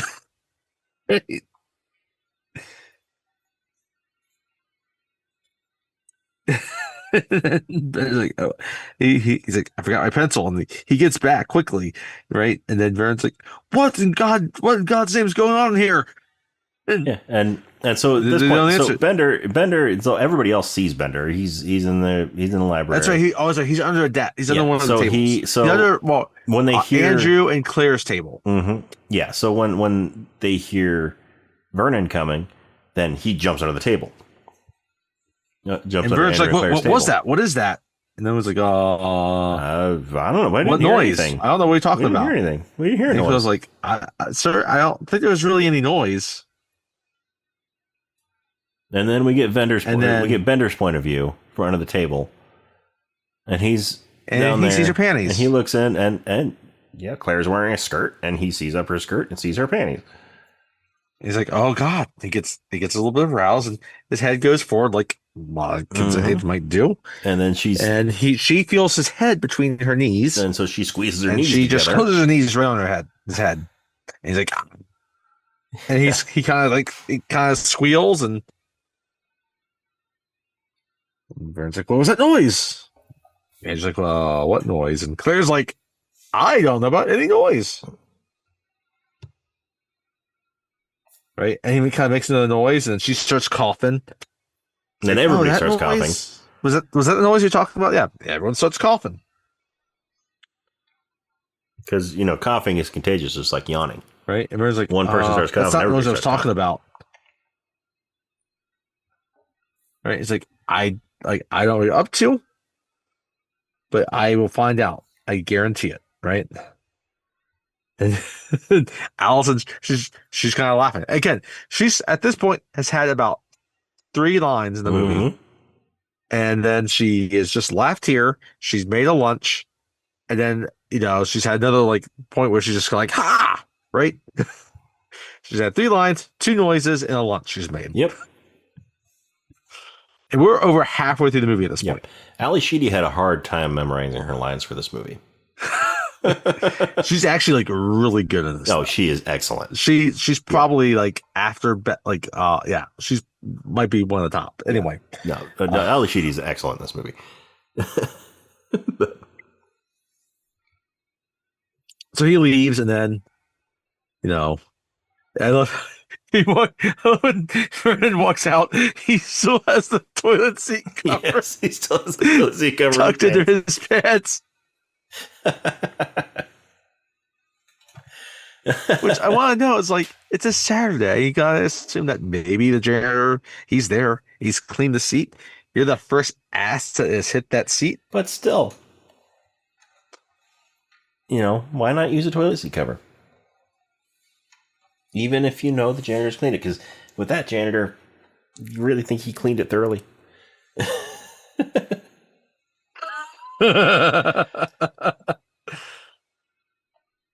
So they leave that, and then everyone's kind of laughs at the end, and Claire shows disgusted because Bender's just seen her panties and she slaps him, right? And Bender's like, it was an accident, but again, it kind of was an accident. He had to hide somewhere. Yeah, he had to hide somewhere, but he didn't have to try to shove his face in her crotch. Well, yes. The fact that he saw that was an accident. The next part, not so much. So he goes back over to Brian. He wants his bag of marijuana still. Yep. So he gets his bag of weed from Brian. And Andrew's like, what are you going to do? Like, you going to blaze here? And he walks away. And then Claire's like, you know what? I want to blaze with him. Yep. So they all go back and they all partake. And at first, the first thing is, Brian's the next one. And Andrew finally decides, you know what? I'm going to do it too. And then Allison goes just so she can be part of the group. Yeah. Yep. Can't be left out at that point.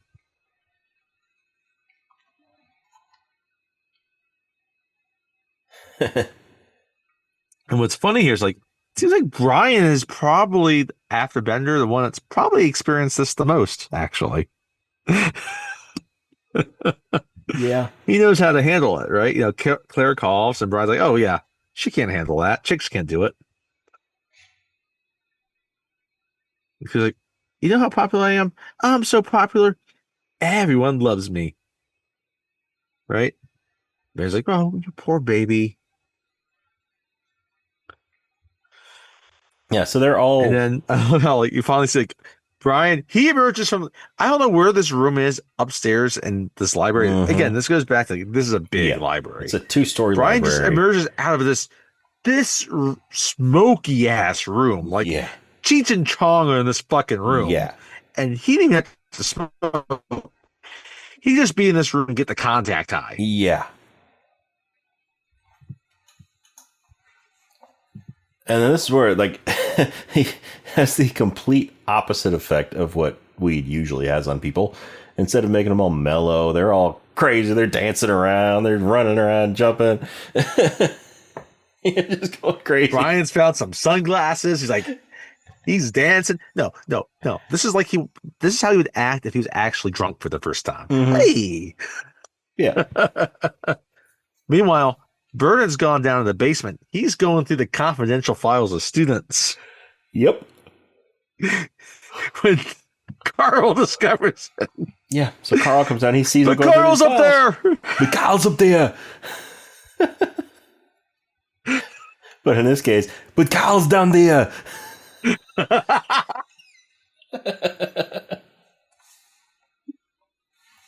So. And then, when Carl walks, he's like, afternoon, Dick. And Vern's like, Carl, how you doing? I was just like, Carl's like, I'm good. Like, what's up? They're like, not much. Why in the basement files? Just doing homework. Carl's like, homework? Confidential files? Vernon's like, yeah. This You is got highly me. sensitive, and I tell you something. Certain people would be very, very embarrassed. I would appreciate if If we could keep this between the us. key is between us. You go like, well, what are you gonna do for me? They said on $50. $50. $50. $50. That's I right. mean, I now get this granted, is this is 1984, but still I get $50. that. That's it. $50. No, no. I would have been like, no. 100 at least. I probably more. 200 would probably be where I would start For with on that. 84, yeah. That's probably 200 is at least what? I mean, I don't know. You're talking at least a paycheck. Well, seeing as how when Vernon was having his conversation with Bender in the storage closet, he mentioned that he makes $31,000 a year. That's right. He does say that. Now that's $1984, but still, $31,000 a year is not much nowadays. No. $31,000 a year is about $15 an hour. Yeah, roughly. But again, that's today's money. But back then, like, it's probably somewhat commiserate. I don't know. Yeah. So anyway, Back then, even in the early 2000s, late 90s, early 2000s, you could live somewhat comfortably on $45,000 a year. yes, Like owning a house and all that. I mean, granted, they live in the Chicago suburbs, so like I'm sure like the cost of living is a little bit higher, but still. Mm-hmm. But yeah, I would have demanded more than $50 for that. Yeah. Like that's a fireable offense. Mm-hmm. Even 200 is probably being generous. Like I'd be looking for several months' pay. Yeah. Yeah. Anyhow,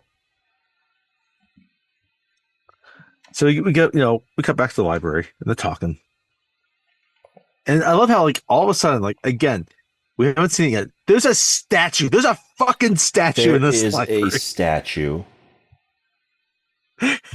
There is a statue on this library. In the middle of the library, right behind the tables where they've been sitting. You and I went to high school in a wealthy suburb of DC. Our library did not have a fucking statue. No. Our library was not very big. It was not very big. We were in a brand new high school, too. Yes, we were in a brand new high school. And there was no statue. Yeah. But this high school has a statue. I mean, our high school also that's the thing that sticks out the most about this library. There's a statue in this library. I mean, our high school, yes, it was in one of the wealthier areas of like one of the school districts, but it was not nearly what this high school wealth is. Okay, yes. But I know other high schools in our district, they did not have statues. No, they did not. We did not have a statue.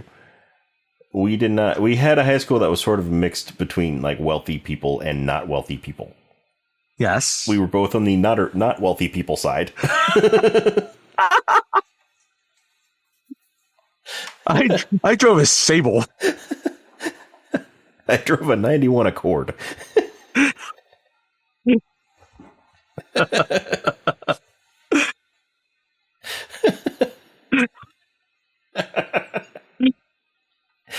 I did not pull up in the Beamer. No. I knew people that came in Beamers. I was not one of them. Yeah.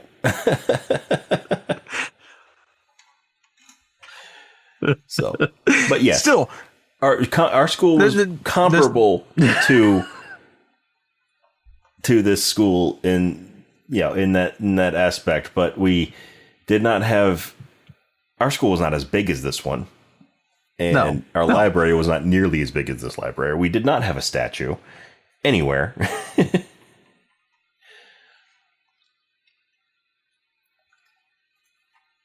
But yeah. Anyway, so back to this library in this high school, in this movie. So they're all talking.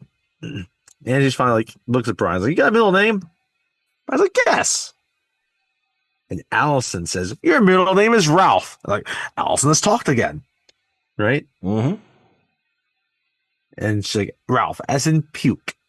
And well, first that all came from Bender is looking through. They're looking through each other's wallets, basically. Oh, that's right. Yes, Bender's looking through Brian's wallet, and he's like, "This is the worst fake ID I've ever seen." That's right. He does say that. Yes. He's like, "Yeah, what do you mean?" He said he could be a fucking. He could be a fucking bartender for all we know.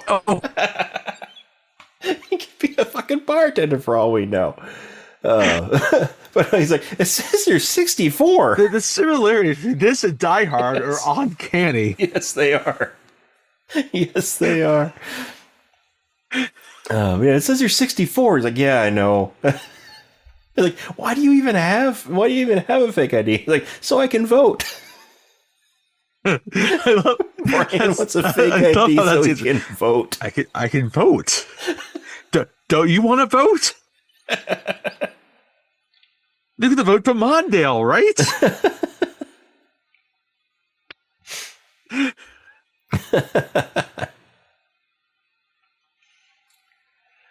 But yes, and then that's where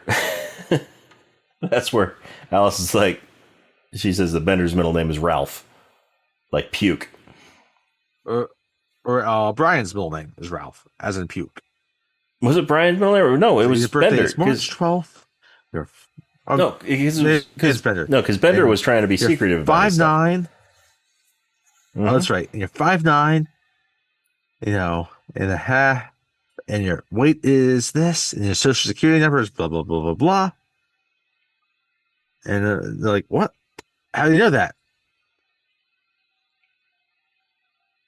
It's like, oh. And it's like, well, it's like, are you psychic? It's like, no. Well, it's like, oh, I stole your wallet. He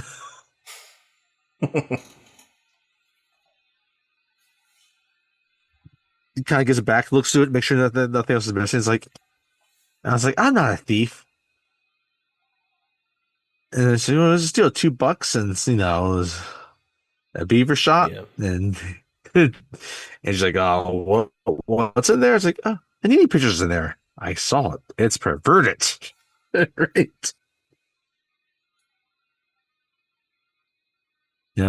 Claire's still looking through like Bender's pictures, like it's like, oh yeah, are all of them your girlfriends? And there's like some of them.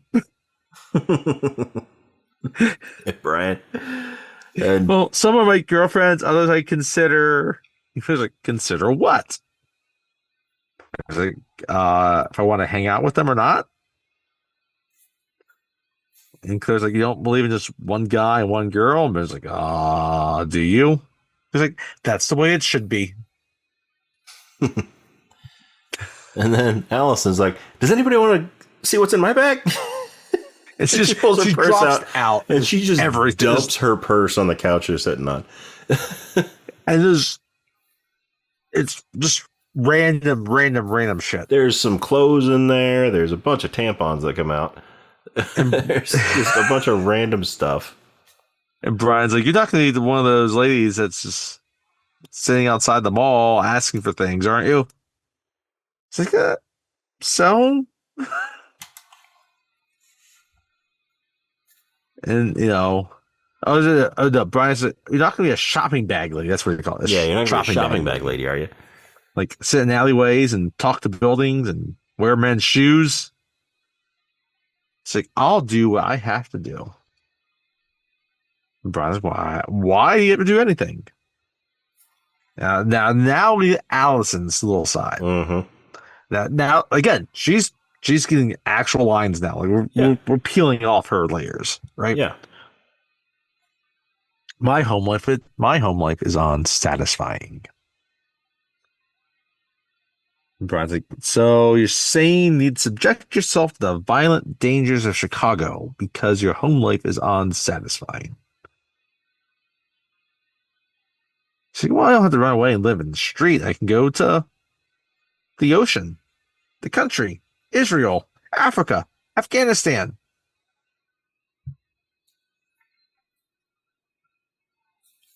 Brian looks at Andrew, and he wants Andrew's help. He's like, she's saying she wants to run away, like, you're homeless, unsatisfying.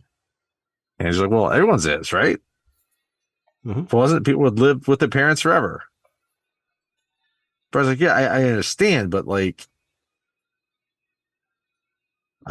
no, this is not normal unsatisfying, what she's talking about. And I was like, forget it. It's cool. Yeah. Allison sort of gets upset and she sort of storms off. She's trying to grab everything back and put it back in, right? And she's like, well, she goes off. Like, wait, no, what's the deal? Yeah, and so no, Andrew, leave me alone. Leave me alone. Yeah, so she leaves, and Andrew, he goes to try to help her.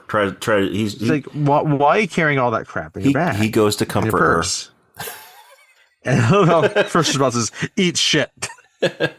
He goes to comfort her, and then because of the comforting, the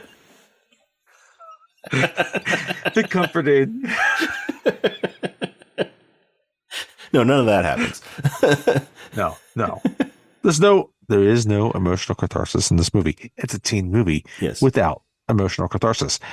There might be actual emotional catharsis, but not of the Terminator emotional catharsis that Linda Hamilton and Michael Biehn experienced. Yeah.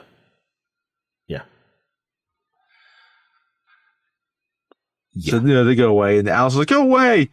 And she's like, "No, like you want, like where do you want me to go?" And she's like, "Keep like go away." It's like, I was like, "You have problems." Like, "Oh, I have problems."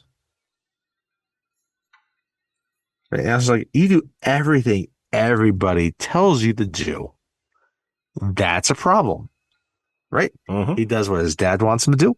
He does what his coach wants him to do. And he's like, well, I didn't dump my purse out on the couch and invite people into my problems, did I? So what's wrong? What is it? Is it bad? And like she's like starting to like cry, like she's letting it all out. And like, but he's let his problems out there too. To be honest, it's all of it. It's out there. It's out there in different ways. And finally, it's like, I was like, what do they do to you? And Alice just says, like, well, they ignore me. Right? Like, she's means nothing to her parents. They do the thing, and she's just there. She has to fend for herself. She has to feed herself, clothe herself. She has no idea what else to do. And Emilio's just there, like, yeah. I'm going to get Mr. Duckworth on this. Yes. We're going to create a Pee Wee hockey team for you. But then I'm going to forget about you because there's going to be this player on the team. His mom's going to be hot. Yeah, there's going to be this kid on the team whose mom is recently divorced and hot. And I'm going to bang her. And MC Gainey, he's going to drive me around. Yeah. In fact, we might buck in the back of his limo. It's going to be limo sex. Mm-hmm. Yeah. Anyway, it finally cuts back. So they've had these kids talking. Now you get Vernon and Carl talking. Right? And, Vernon's like, well, what do you want to do? And Carl's like, I wanted to be John Lennon.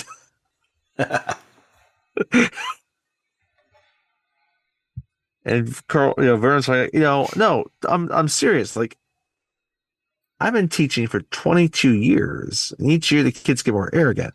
And Carl, here he is, has the wisdom. Mm-hmm. He's the adult with the wisdom here. Right? Because I'm like, no, that's bullshit. The kids haven't changed. He changed.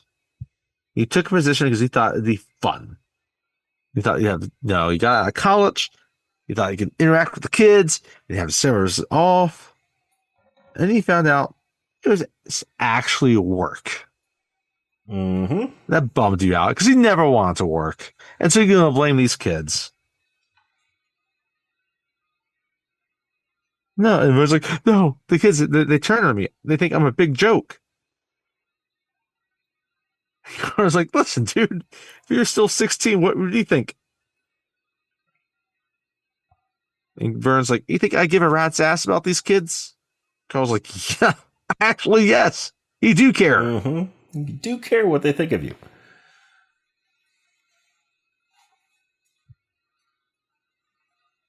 And Vern's like, this is the thought that keeps me up at night. When I get older, these kids are going to take care of me. And Carl's like, I wouldn't count on that.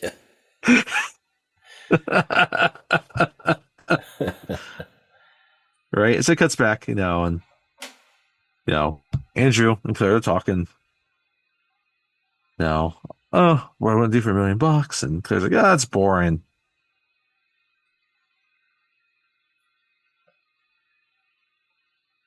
Like, well, what am I supposed to what am I supposed to answer? Right? They're thinking about the paper, right? He's like, well, you gotta search your mind for the absolute limit. Like, what would you do? Like, would you drive to school naked? And he's like, would I have to get out of the car? It's like, yeah. He's like, yes. And then he's like, is it spring or is it winter? Like, does it matter? Yes, it matters. I was in the pool. I was in the pool.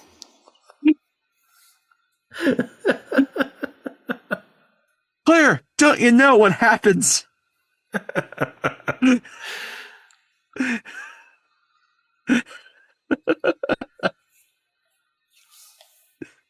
And then they're talking. Allison interjects, I'd do that. I'd do anything sexual. Yeah. I don't even need $1,000,000 to do it. Because like, you're lying. And I was like, oh, I already have. I fucked my psychologist. Yeah. I'm a nymphomaniac. He was like, you lie. And Brian's like, are your parents aware of this? Right. It's like, yeah, no, it was my shrink, and I nailed him.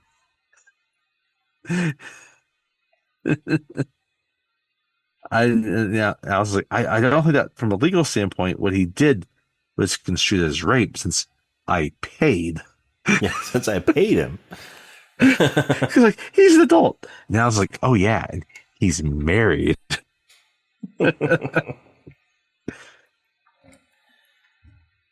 And Claire, again, she's trying to be the proper girl, right? Yep. It's like, you know how gross that is? I was like, well, the first few times. The first few.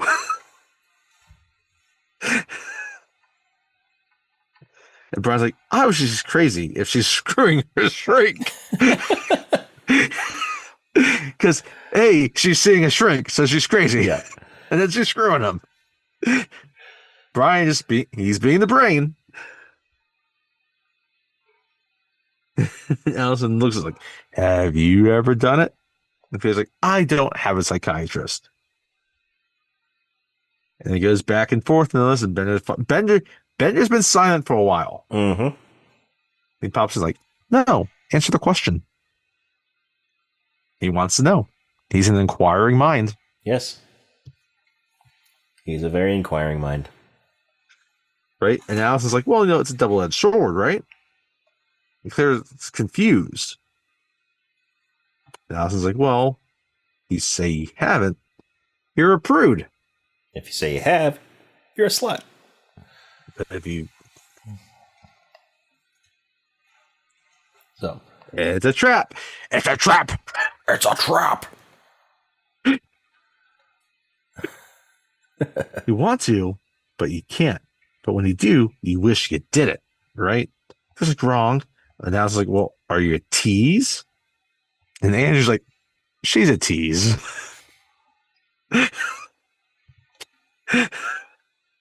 And Claire's just trying to drop it. And he's like, no, you're a tease. You know it. All girls will tease us. And Like Bender, he has to jump in again. It's like, well, she's only teased if what she does gets you hot. Because like, I don't do anything. And Alice is like, then you're a tease. And Claire's like, let me ask you questions. Alice is like, I've told you everything. Because like, doesn't it bother you to sleep without love? I mean, don't you want respect?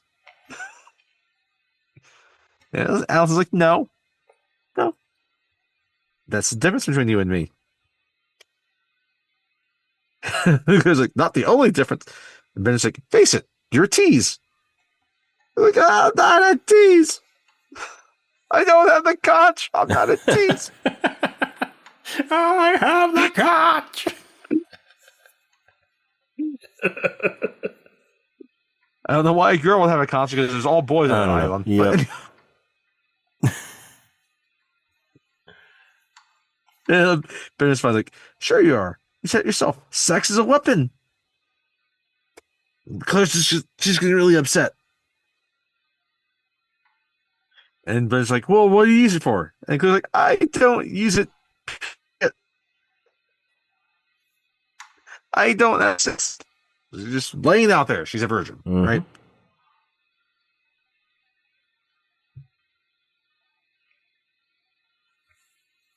It's like, I never did it. And then after she finally reveals it, I was like, I never did either. I'm not a nymphomaniac. I'm just a compulsive liar.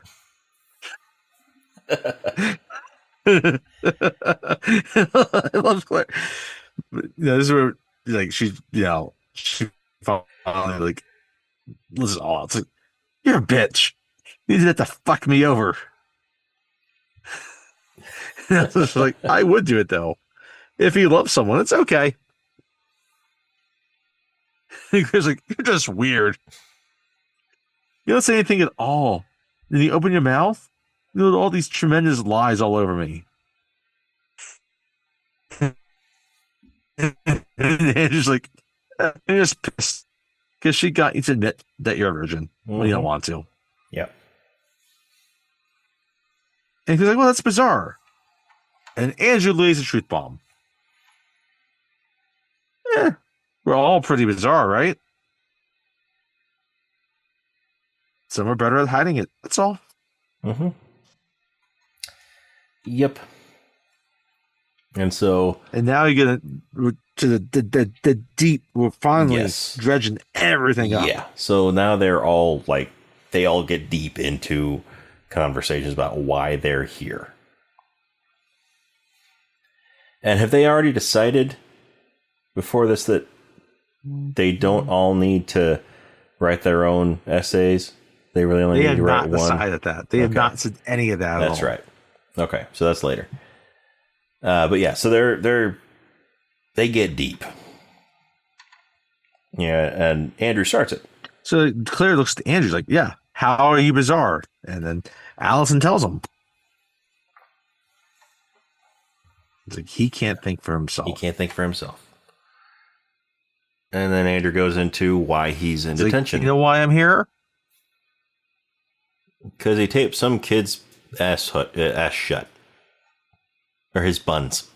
He taped his buns shut. He actually says the word buns. I love how, like, when he gets to it, like, it's really serious. But the actual situation is kind of fun. Yeah. He's like, I forget the kid's name. Lee something, wasn't it? I have it here. Tape the kid's buns shut. The name is perfect too. Larry Lester. That's right, Larry Lester. They taped Larry Lester's buns shut. Their buns together. Yes, he's just together. They taped Larry Lester's buns together. Hey, Grant. Okay, that's right. He's lucky he didn't get suspended for this. Yes. So. Yeah, then he goes into the story. He's like, I was in the locker room. Brian looks at him like, that was you? Yeah, Brian. He's like, yeah, I was in the locker room and getting changed. You know him? Like, yeah, I know him. He's in Latin physics club with me.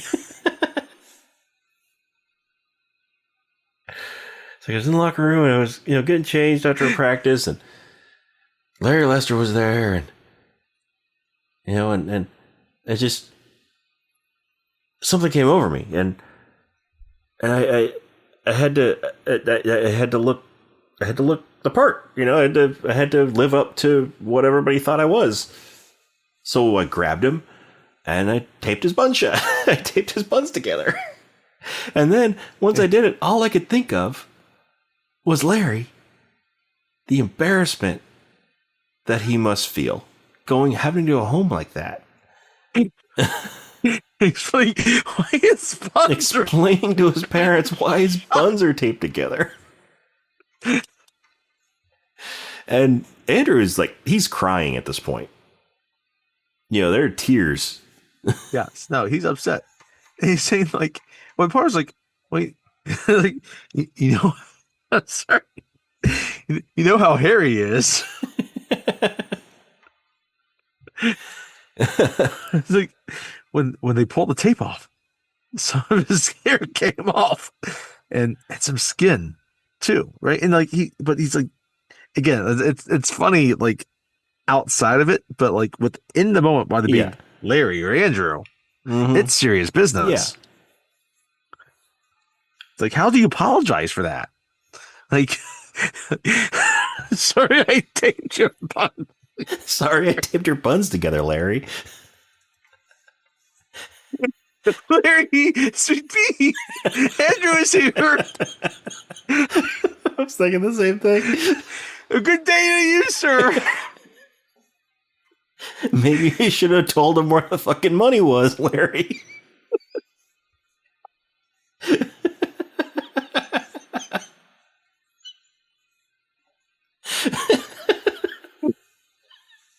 See what happens, Larry? You see what happens, Larry? See what happens when you find a stranger in the Alps.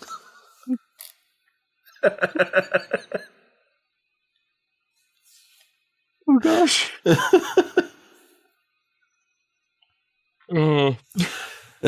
So anyway. But no, he reverts kind of into that Bender mode, though, where Bender was talking about how his dad's responding. He gets into that. It's about how his coach and his dad are. Like, you gotta be number one. You gotta win. Son of a bitch, you gotta win. Right? And Bender, he's listening to all this. He's like, I think your old man and my old man should go bowling together. Yeah. And then Brian has to interject. It's like, well, it's like me with my grades. Like, I don't like what I see. And he's like, what's wrong with you? Why don't you like yourself? I'm like, I'm stupid. I'm failing shop. And like, and they're all looking around like, Like, what? Like, yeah, I took shop because I thought it was supposed to be an easy A. We had Ish. this assignment to make this ceramic elephant, and we had 8 weeks. It's supposed to be a lamp, an elephant And lamp. like, he pulled the trunk and the light, and it was supposed to, go on. The light was supposed to go on. And the light didn't go on. The light didn't go on, and I got an F. I never got an F in my life. And yeah, I've always gotten A's. So there goes my 4.0 grade point average. And Brian's Bender's like, well, why do you think it'd be easy? Brian's like, well, have you seen the dopes that take shop? And then Bender's like, I take shop. And Bender's like, you must be a fucking idiot. And then Brian's like, I am a fucking idiot. So I can't make a lamp. I can't make an elephant lamp. Like, no, you're a genius because you can't make a lamp.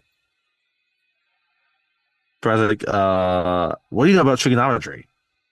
Bender's like, I couldn't care less about trigonometry. Mm-hmm. Say, well, without trigonometry, there's no engineering. And then Allison, she feels left. That's like, I can write with my toes. Yeah. I can also eat and brush my teeth. He's like, with your feet. He's like, and play heart and soul on the piano. And Brad's like, I can make spaghetti. And they all start talking about what they can do. And he's like, well, what can you do? And Angel's like, I can tape your buns together. And then it gets to Claire. And Claire's like, you really want to see what I can do? And she reaches in her purse and she pulls out her lipstick. She puts it between her boobs. And she puts it in her cleavage. She puts the lipstick on her lips with it between her cleavage. And everybody's impressed. He's like, what are you doing that? Camp in 7th grade. Which I'm pretty impressed at anyway. This one time at band camp. So I should have that flute in mind. So anyway, then they get to Allison. They're like, why are you here? And she's like, well, she doesn't say that yet. They keep going back between Bender and Claire, right? And, Bender's like, well, what do you care what I think? Yeah, I don't. Oh yeah, Bender's like barely kind of laughing at it. It's like, oh yeah, well, you're shit. Oh yeah, because Bender laughs at what she does, and they swore they weren't going to laugh at it. Oh yeah, that's right. And Bender's like, are you laughing? Like, and he's like, oh, you're a prick. And he gets back. Why do you care what I think about all of you? I don't count. So why do you care about what you think? Right? So it's like, I can disappear forever. Won't make any difference at all. Right? If I come back, if I were to die and you come back on Monday and I'm not here, none of you would care. So why do you care what I think? Because like, well, I have feelings too. It hurts when someone steps on them. It's like, you're pathetic. Don't compare yourself.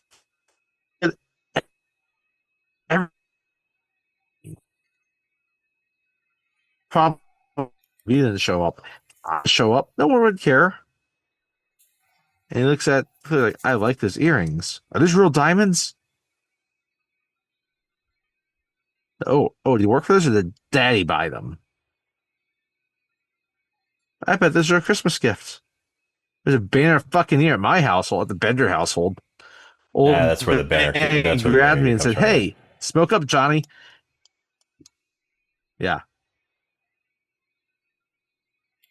And then it kind of stops. And Andrew looks at him and is like, are we going to be like our parents? He's like, not me. And I was like, it's unavoidable. It happens. And I was like, when you grow up, your heart dies. Heart. And Ben is like, who cares? And Allison's finally like, I care. Brian's like, well, what happens to us on Monday? We're all together. Like, I consider you guys my friends now, and like, I'm not wrong. And like, well, okay, so what happens on Monday? Are we still friends? Like, are you gonna acknowledge each other? She's like, do you want the truth? And Brian's like, yes, I want the truth. She's like, I don't think we'll be friends. What do you mean, all of us? Or just John? With all of you? It's nice, and it's like, okay, I have to think about it. Okay, yeah, they've gotten to know each other and they're comfortable with each other, but like, yeah, if they say hi to each other in the halls, like, are they going to actually respond or not? Because they're concerned about what others might think. Yeah. And Claire finally looks at it. It's like, okay, be honest. And like, if Brian came to you walking in the hall on Monday, what would you do? You're there with all your jock friends. I know exactly what you'd do. You'd say hi. And when he left, you'd make a joke about him. And then you'd tape his buns together. So your friends wouldn't know you actually liked him. And then you tape his buns together.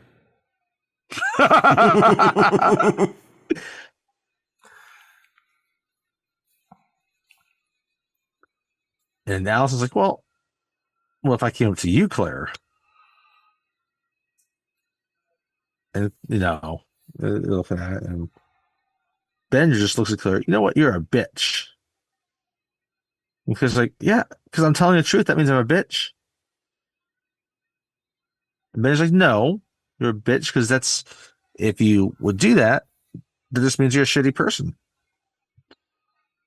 You have the balls to stand up to your friends and tell them that you're going to like someone, whether they like it or not. He's like, well, what about you? You could take Allison to one of your heavy metal vomit parties. Whatever that might be. This is the early 80s. Heavy metal's a big new thing at that point, I guess. Yeah. Anyway. Or take Brian to the parking lot at lunch to get high?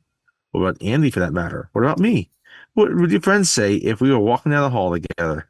They'd laugh their asses off, and they'd probably tell them you were doing it with me, so they'd forgive you for being seen with me. Bear's like, don't talk about my friends. You don't know my friends, you don't look at them, and you wouldn't condescend to speak to any of them.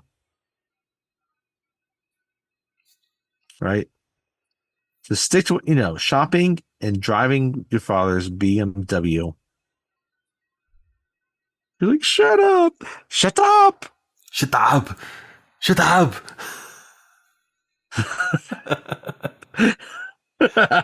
Boys have a penis, girls have a vagina. And he's like, as far as there's a lot of that kind of implicitly implied in this movie. There's 3 penises and 2 vaginas. Technically, I guess there's 5 penises if you include Carl and Vernon. Yeah.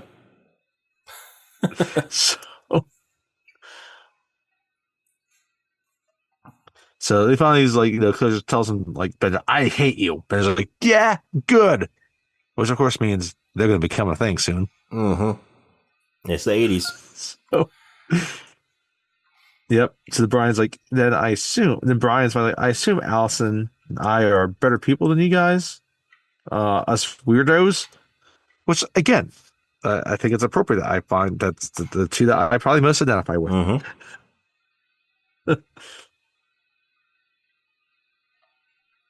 Allison's like, I don't have any friends. It's like, Brian's like, well, if you did, like, I don't think the kind of friends I'd have. Wouldn't mind if I was speaking with any of you. Brian's like, I just want to tell each of you, like, I wouldn't do that. I wouldn't, and I will not. Because that's shitty. Claire's like, your friends wouldn't mind because they look up to us. And Brian, okay, now Brian's gonna get real. Brian's gonna get really real. Claire, you can see that. He's gonna get real. He's gonna be honest, like a friend actually can be. Yes. It's like he's gonna tell, like, no, you're conceited. You're full of yourself, but I still like you. You're a friend. I care about you. So I'm gonna tell you, you're full of yourself. Right? And he's like, I'm not saying it to be conceited. I hate it. I hate being this way. And Brian's like, well, why do it then? He's like, I don't know. You're not friends with the same people I am. You don't understand the pressure. And Brian's like, I don't understand. I don't understand pressure. You know why? You know why? You. Yeah, like, fuck you. Yeah. I'm supposed to get all A's. And here I am getting an F in shop. You know why I'm here? Because Mr. Ryan found a gun in my locker. And everyone's like, okay. All right. Shit just got real. Yes, this shit just got real. Andrew's like, why is there a gun in your locker? Why was there a gun in your locker?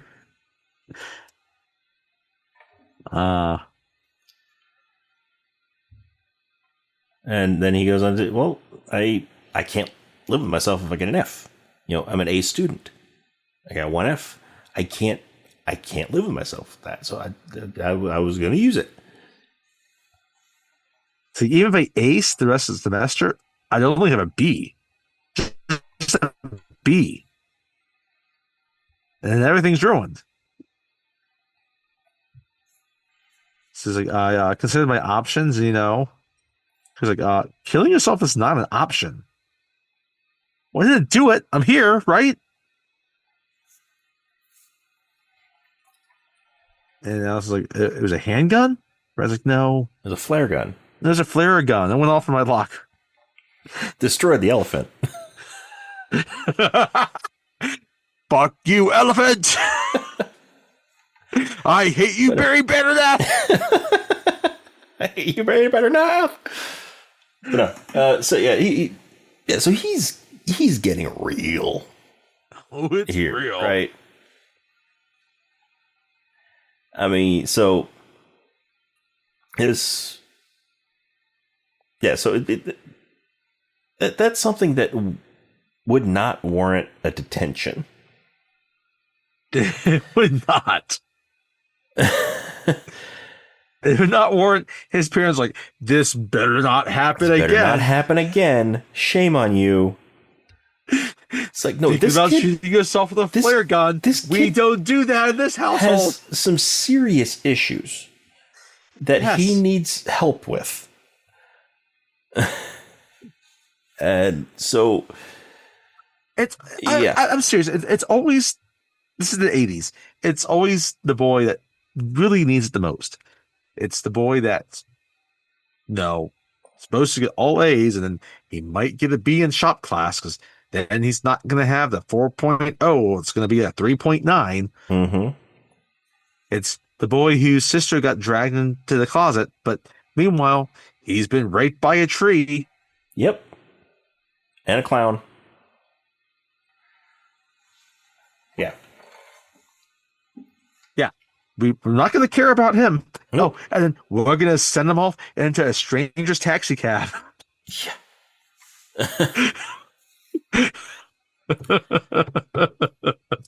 While mom and dad are smoking weed in their bedroom.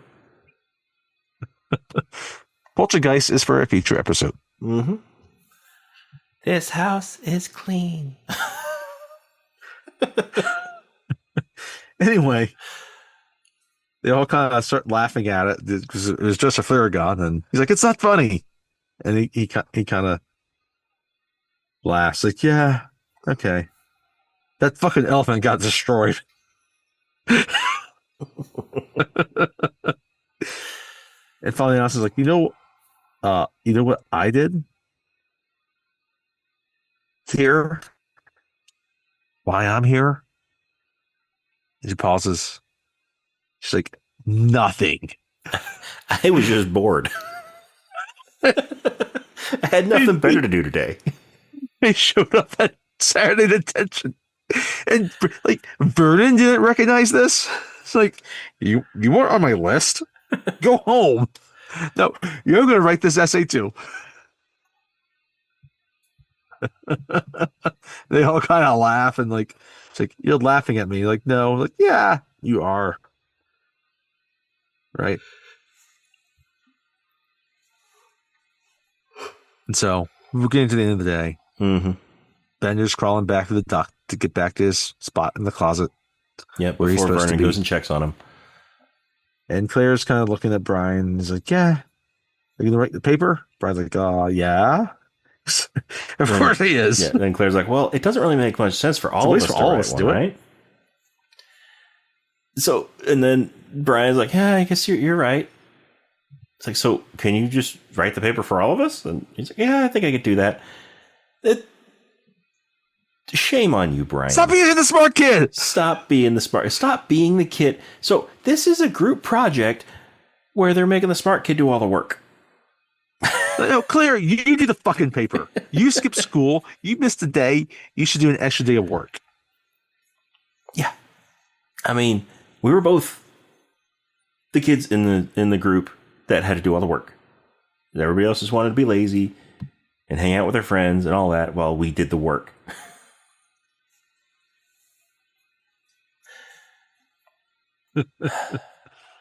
So while he starts writing the paper, Claire gives Allison a makeover. Yes. Well, yeah, he's writing the paper. Claire gives Allison a makeover. Where somehow she has a change of clothes. Just pulls it out of her vagina somewhere, I guess. I mean, she had a couple of items of clothing in her purse, but it was more like underwear kind of stuff. Yeah. So yeah, it just pulls it out somewhere. There it is. Mm-hmm, mm-hmm. She's got full makeup, all of it. Well, Claire has all the makeup. She's got scissors to. Well, yeah, I can imagine Claire have all the makeup, yeah, but she's got the right clothes, yeah, for Allison. Mm-hmm. She's gonna cut some hair. Yeah, she does her hair. She does her makeup. She gives her a full makeover, and then sends her out. And she comes walking out. looking completely different. The whole, glasses and ponytail thing from classic 80s teen movies. You just And Allison's like, take why off the be nice glasses to me? and let down the ponytail and completely different. But yeah, so yeah, it's like, why are you being so nice to me? She's like, you're letting me. But yeah, she walks out and walks up to Andy, and Andy sees her, and his jaw drops. He's in love, and in love. Yeah, so they. Well, then Clara then goes to the closet. Yeah, Claire goes to the 3 minutes in closet heaven. Where No, she goes to the closet where Bender is. The storage I don't know closet. how she gets there without being noticed. I don't either. But she goes in there and closes the door behind her, and you can imagine what happens in that closet. Between They the fix two the of them. cable. Yes, they fix the cable. Actually, it doesn't go that far. They have a tea party. Well, they don't go that far. They kiss. That's it. So, and Alice and Andrew, the Andy speak, and it's like, oh no, you just look different. I can see your face. It's like good or bad? He's like, it's good. And she's like, it's good. It's good. No, you fucking Medusa. You're idiots. Right. So they're walking down the hall. Now they're all leaving. They've left the paper. We see Vernon kind of looking at the paper as they're leaving the school. They all kind of say bye. They see Carl. Brian says bye to Carl because apparently, Carl and Brian are best friends. Bender looks at him, see you next Saturday. And the 7 after. Carl's like, you bet. And all the parents' cars are sitting outside. Yep. Brian gets into his dad's car. This time it's his dad, not his mom and his sister. His dad, and his dad is played by John Hughes. Yes, it's played by John Hughes. This is the John Hughes cameo. It's right here. Andrew and Allison kiss. Right? Allison rips off a patch, gets into his car. She rips off the patch off his jacket. And then... Yep, because she didn't have a car to pick him up. She wasn't expecting the ride. Yep. Because she gets ignored, right? Then Claire takes one of her diamond earrings out and puts it in Bender's hand. And they kiss. And she's going to really get back at her parents. Yep. She kisses him right in front of her dad. She's going to just have all types of sex in their, in their house. She's going to have all types of teenage premarital sex. Anyway. And then so then she makes out with him right in front of her dad's car. Yes. And then she just gets in the car and he drives off. And then Bender, he has no prospects. And then Bender puts the earring in his ear. Yes. And then we starts walking away. See Vernon go back and pick up the letter. And we pick back up from the beginning narration that we have. Mm-hmm.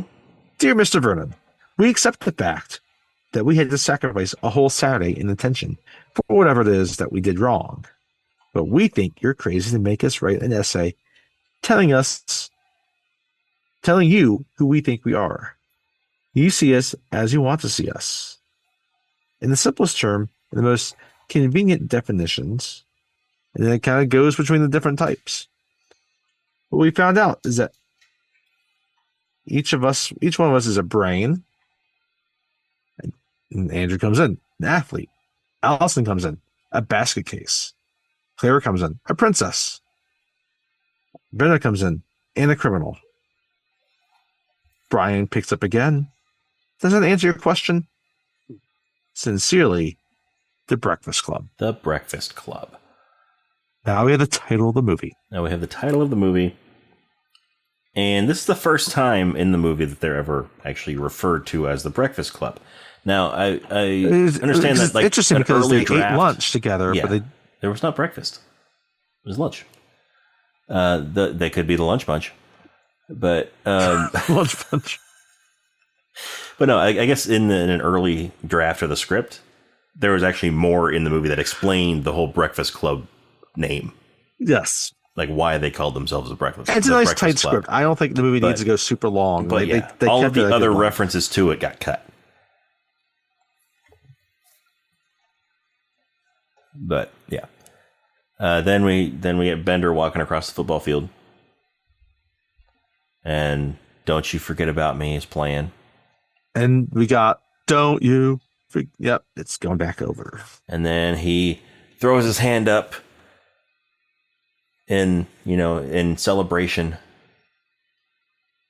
Really iconic final shot. And it freezes on him. And his hand is up in the air.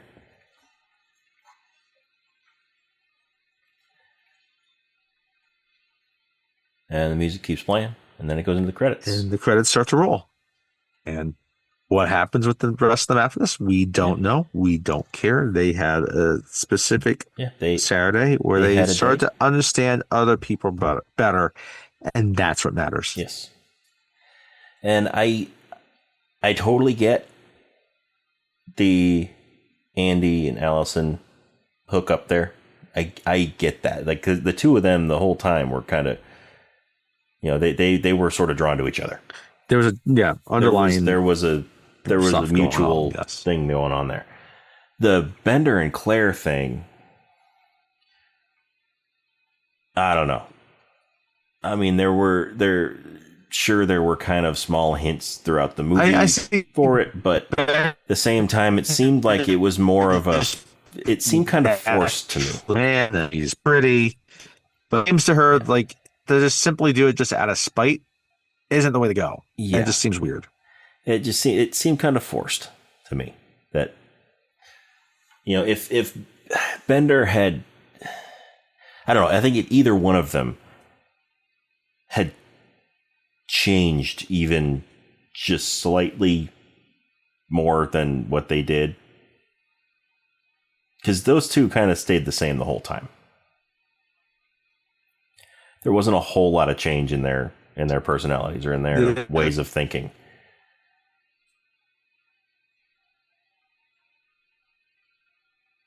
But yeah, and again, like Al and Brian, two that probably the most that are going to be whatever to try to get they can get along with whoever, and I think Andy's the one that can shift his perspective the most because again, what he did was like he taped a dude's butt cheeks together, and he realized how horrible that was. Yes. It's like I can't be this type of person that just randomly tapes butt cheeks together. I can't just go around taping people's buns together. That's an epiphany type moment. You tape someone's buns together. It's like, oh wait, I shouldn't do this. No, this is wrong. I want to know buns together. Was it Scotch tape? Was it duct tape? Or was it super glue? No, I mean, if it was super glue, then he would have glued them together. Oh, but true. He specifically said tape. Or is it like athletic tape? Yeah. Well, it took skin. He says it took skin. Yeah, so it's something sticky. It's a tape that's very sticky. So that kind of rules Scotch tape out.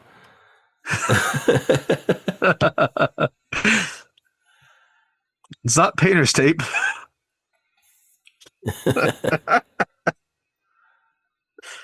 Good question, but it's a good movie. I enjoyed watching it again, and it's a movie that will continue. It will be continued to be enjoyed by other generations, I believe. So it's one of those movies that sort of just transcends the generation. It does. But yeah, that's what I have to say about The Breakfast Club. Yeah, I think it's well said. So, if you enjoy what you're hearing, then go ahead and check us out on Facebook and Instagram and Threads. We are Rob and Tony's Cinematic Adventure. The and is spelled out, A-N-D. It's not an ampersand like the name of the podcast. We're also on X or Twitter. It is R&T Cinematic. And you can also check us out on Letterboxd. You can see some of our reviews that we've done for various movies, some we have done on the podcast, some we haven't done, some we will do, some we won't do.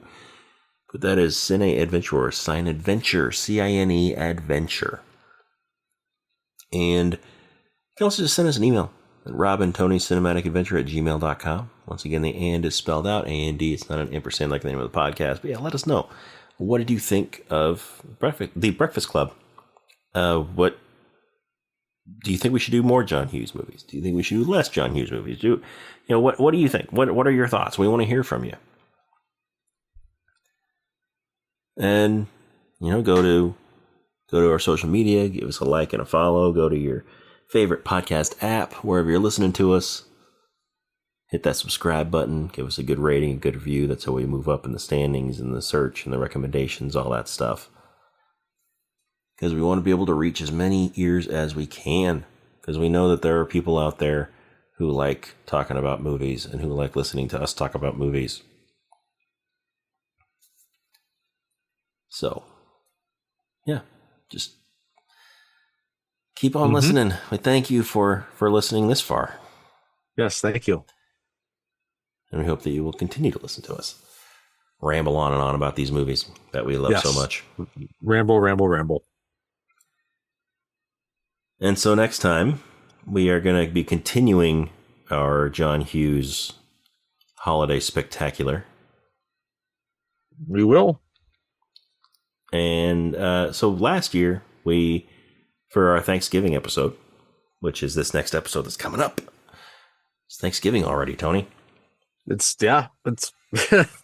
we're getting there. Yeah. And yeah, so last year we did Planes, Trains, and Automobiles for our Thanksgiving episode. That's a Thanksgiving movie, Rob. That is a Thanksgiving movie. That's very much a Thanksgiving movie. But since there are not a whole lot of Thanksgiving movies, there's not many. We kind of had to resort to what gives you a Thanksgiving feel. And as we've already mentioned several times, John Hughes movies have sort of a holiday feel to them. So we're going to continue some John Hughes. And not only John Hughes, but we're going to continue some John Candy. Yes. Starring in a John Hughes movie. John Candy just makes you happy. Yes. Absolutely. And so we're going to be talking about Uncle Buck on this next episode. Yes.